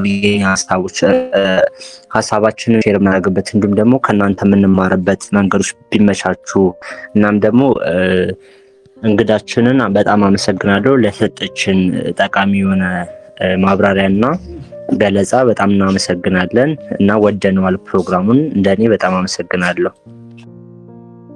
እሺ ያውቃል፣ አመሰግናለሁ። አይ ቲንክ ተማሪ ሰራተኛ ያውቃል መጀመሪያ እኔ ተማሪ ነኝ እዚሁ አዲስ አበባ ዩኒቨርሲቲ 4ኛ ዓመት ተማሪ። መልካም ያውቃል። እሺ ስላገኘን ስለገባ ዛሬም አመሰግናለሁ። ያክብርልን ስለሰጠንን ምክረ ሀሳብ። ያው ይሄ ፕሮግራም የ15 ቀኑ እሁድ እስከ ምሽቱ 2 ሰዓት እስከ 4 ሰዓት የሚካሄድ ፕሮግራም ነው። እንደቀዳሚ አንዳንድ ጊዜ ወደ ደቂቃዎች ሊገፉ ይችላሉ። ያክብርልን፣ እናመሰግናለን። ሌሎች ጓደኞችንም እየጋበዝ ካንተም ልትቆይ እንጋብዛለን። ሁላችንም ምናልባት እዚህ ግሩፕ ላይ ጓደኞቻችን ዘመዶቻችንን አድ ብናደርግ ሀሳቦቻችንን እናጋራለን ብለን እንጠብቃለን። ስለዚህ የዛሬ ነው የነበረ ሰዓት ጊዜና ታይም ከልብ አመሰግናለሁ። የዛሬ ፕሮግራማችንን በዚሁ እናጠቃላለን ማለት ነው። ኮኔክሽንም እያስቸገረ ስለሆነ ጊዜያችሁን ሰጥታችሁ እንዲሁም እንግዳችንን እና ሀሳባችሁን ላጋራችሁ በሙሉ ክብር ይስጥልን። ከሳምንት ያገናኘን 15 ቀን በተለየ ሀሳብ በተለየ እንግዳ እንዲሁም ደግሞ መድረክ የሚመራለው በተለየ መልኩ ቀጣይ ሳምንት እናቀርባለን።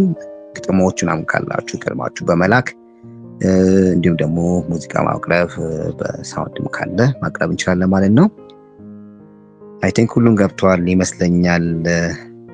እሺ፣ ስለዚህ የዛሬ ፕሮግራማችንን በዚሁ እናጠቃላለን። ዛሬ የነበረን ርዕሰ ጉዳይ እውነትን ማፈላለግ ለእርቅ ሰላም ያለው ሚና ምንድን ነው የሚል ሀሳቦችን ስናሸራሽር ስናጋራ ነበር። በእውነቱ ክሪስትን እያንዳንዱ ሀሳብ ዋጋ አለው። ሻልሳሰር ሻል ህይወት ሁላችን ቻው ቻው የተባባለን የዛሬ ፕሮግራማችንን እንዘጋለን ማለት ነው። ደህና ደሩ የተባባለን። መልካም የስራ ዘመን፣ ተማሪዎች ከሆናችሁ ደግሞ መልካም የትምህርት ጊዜ እንዲሆንላችሁ የስራ እና እንዲሁም ደግሞ ስኬት እመኛለሁ ማለት ነው። ቻው ቻው እየተባለን የዛሬ ፕሮግራማችንን እንዘጋለን ማለት ነው።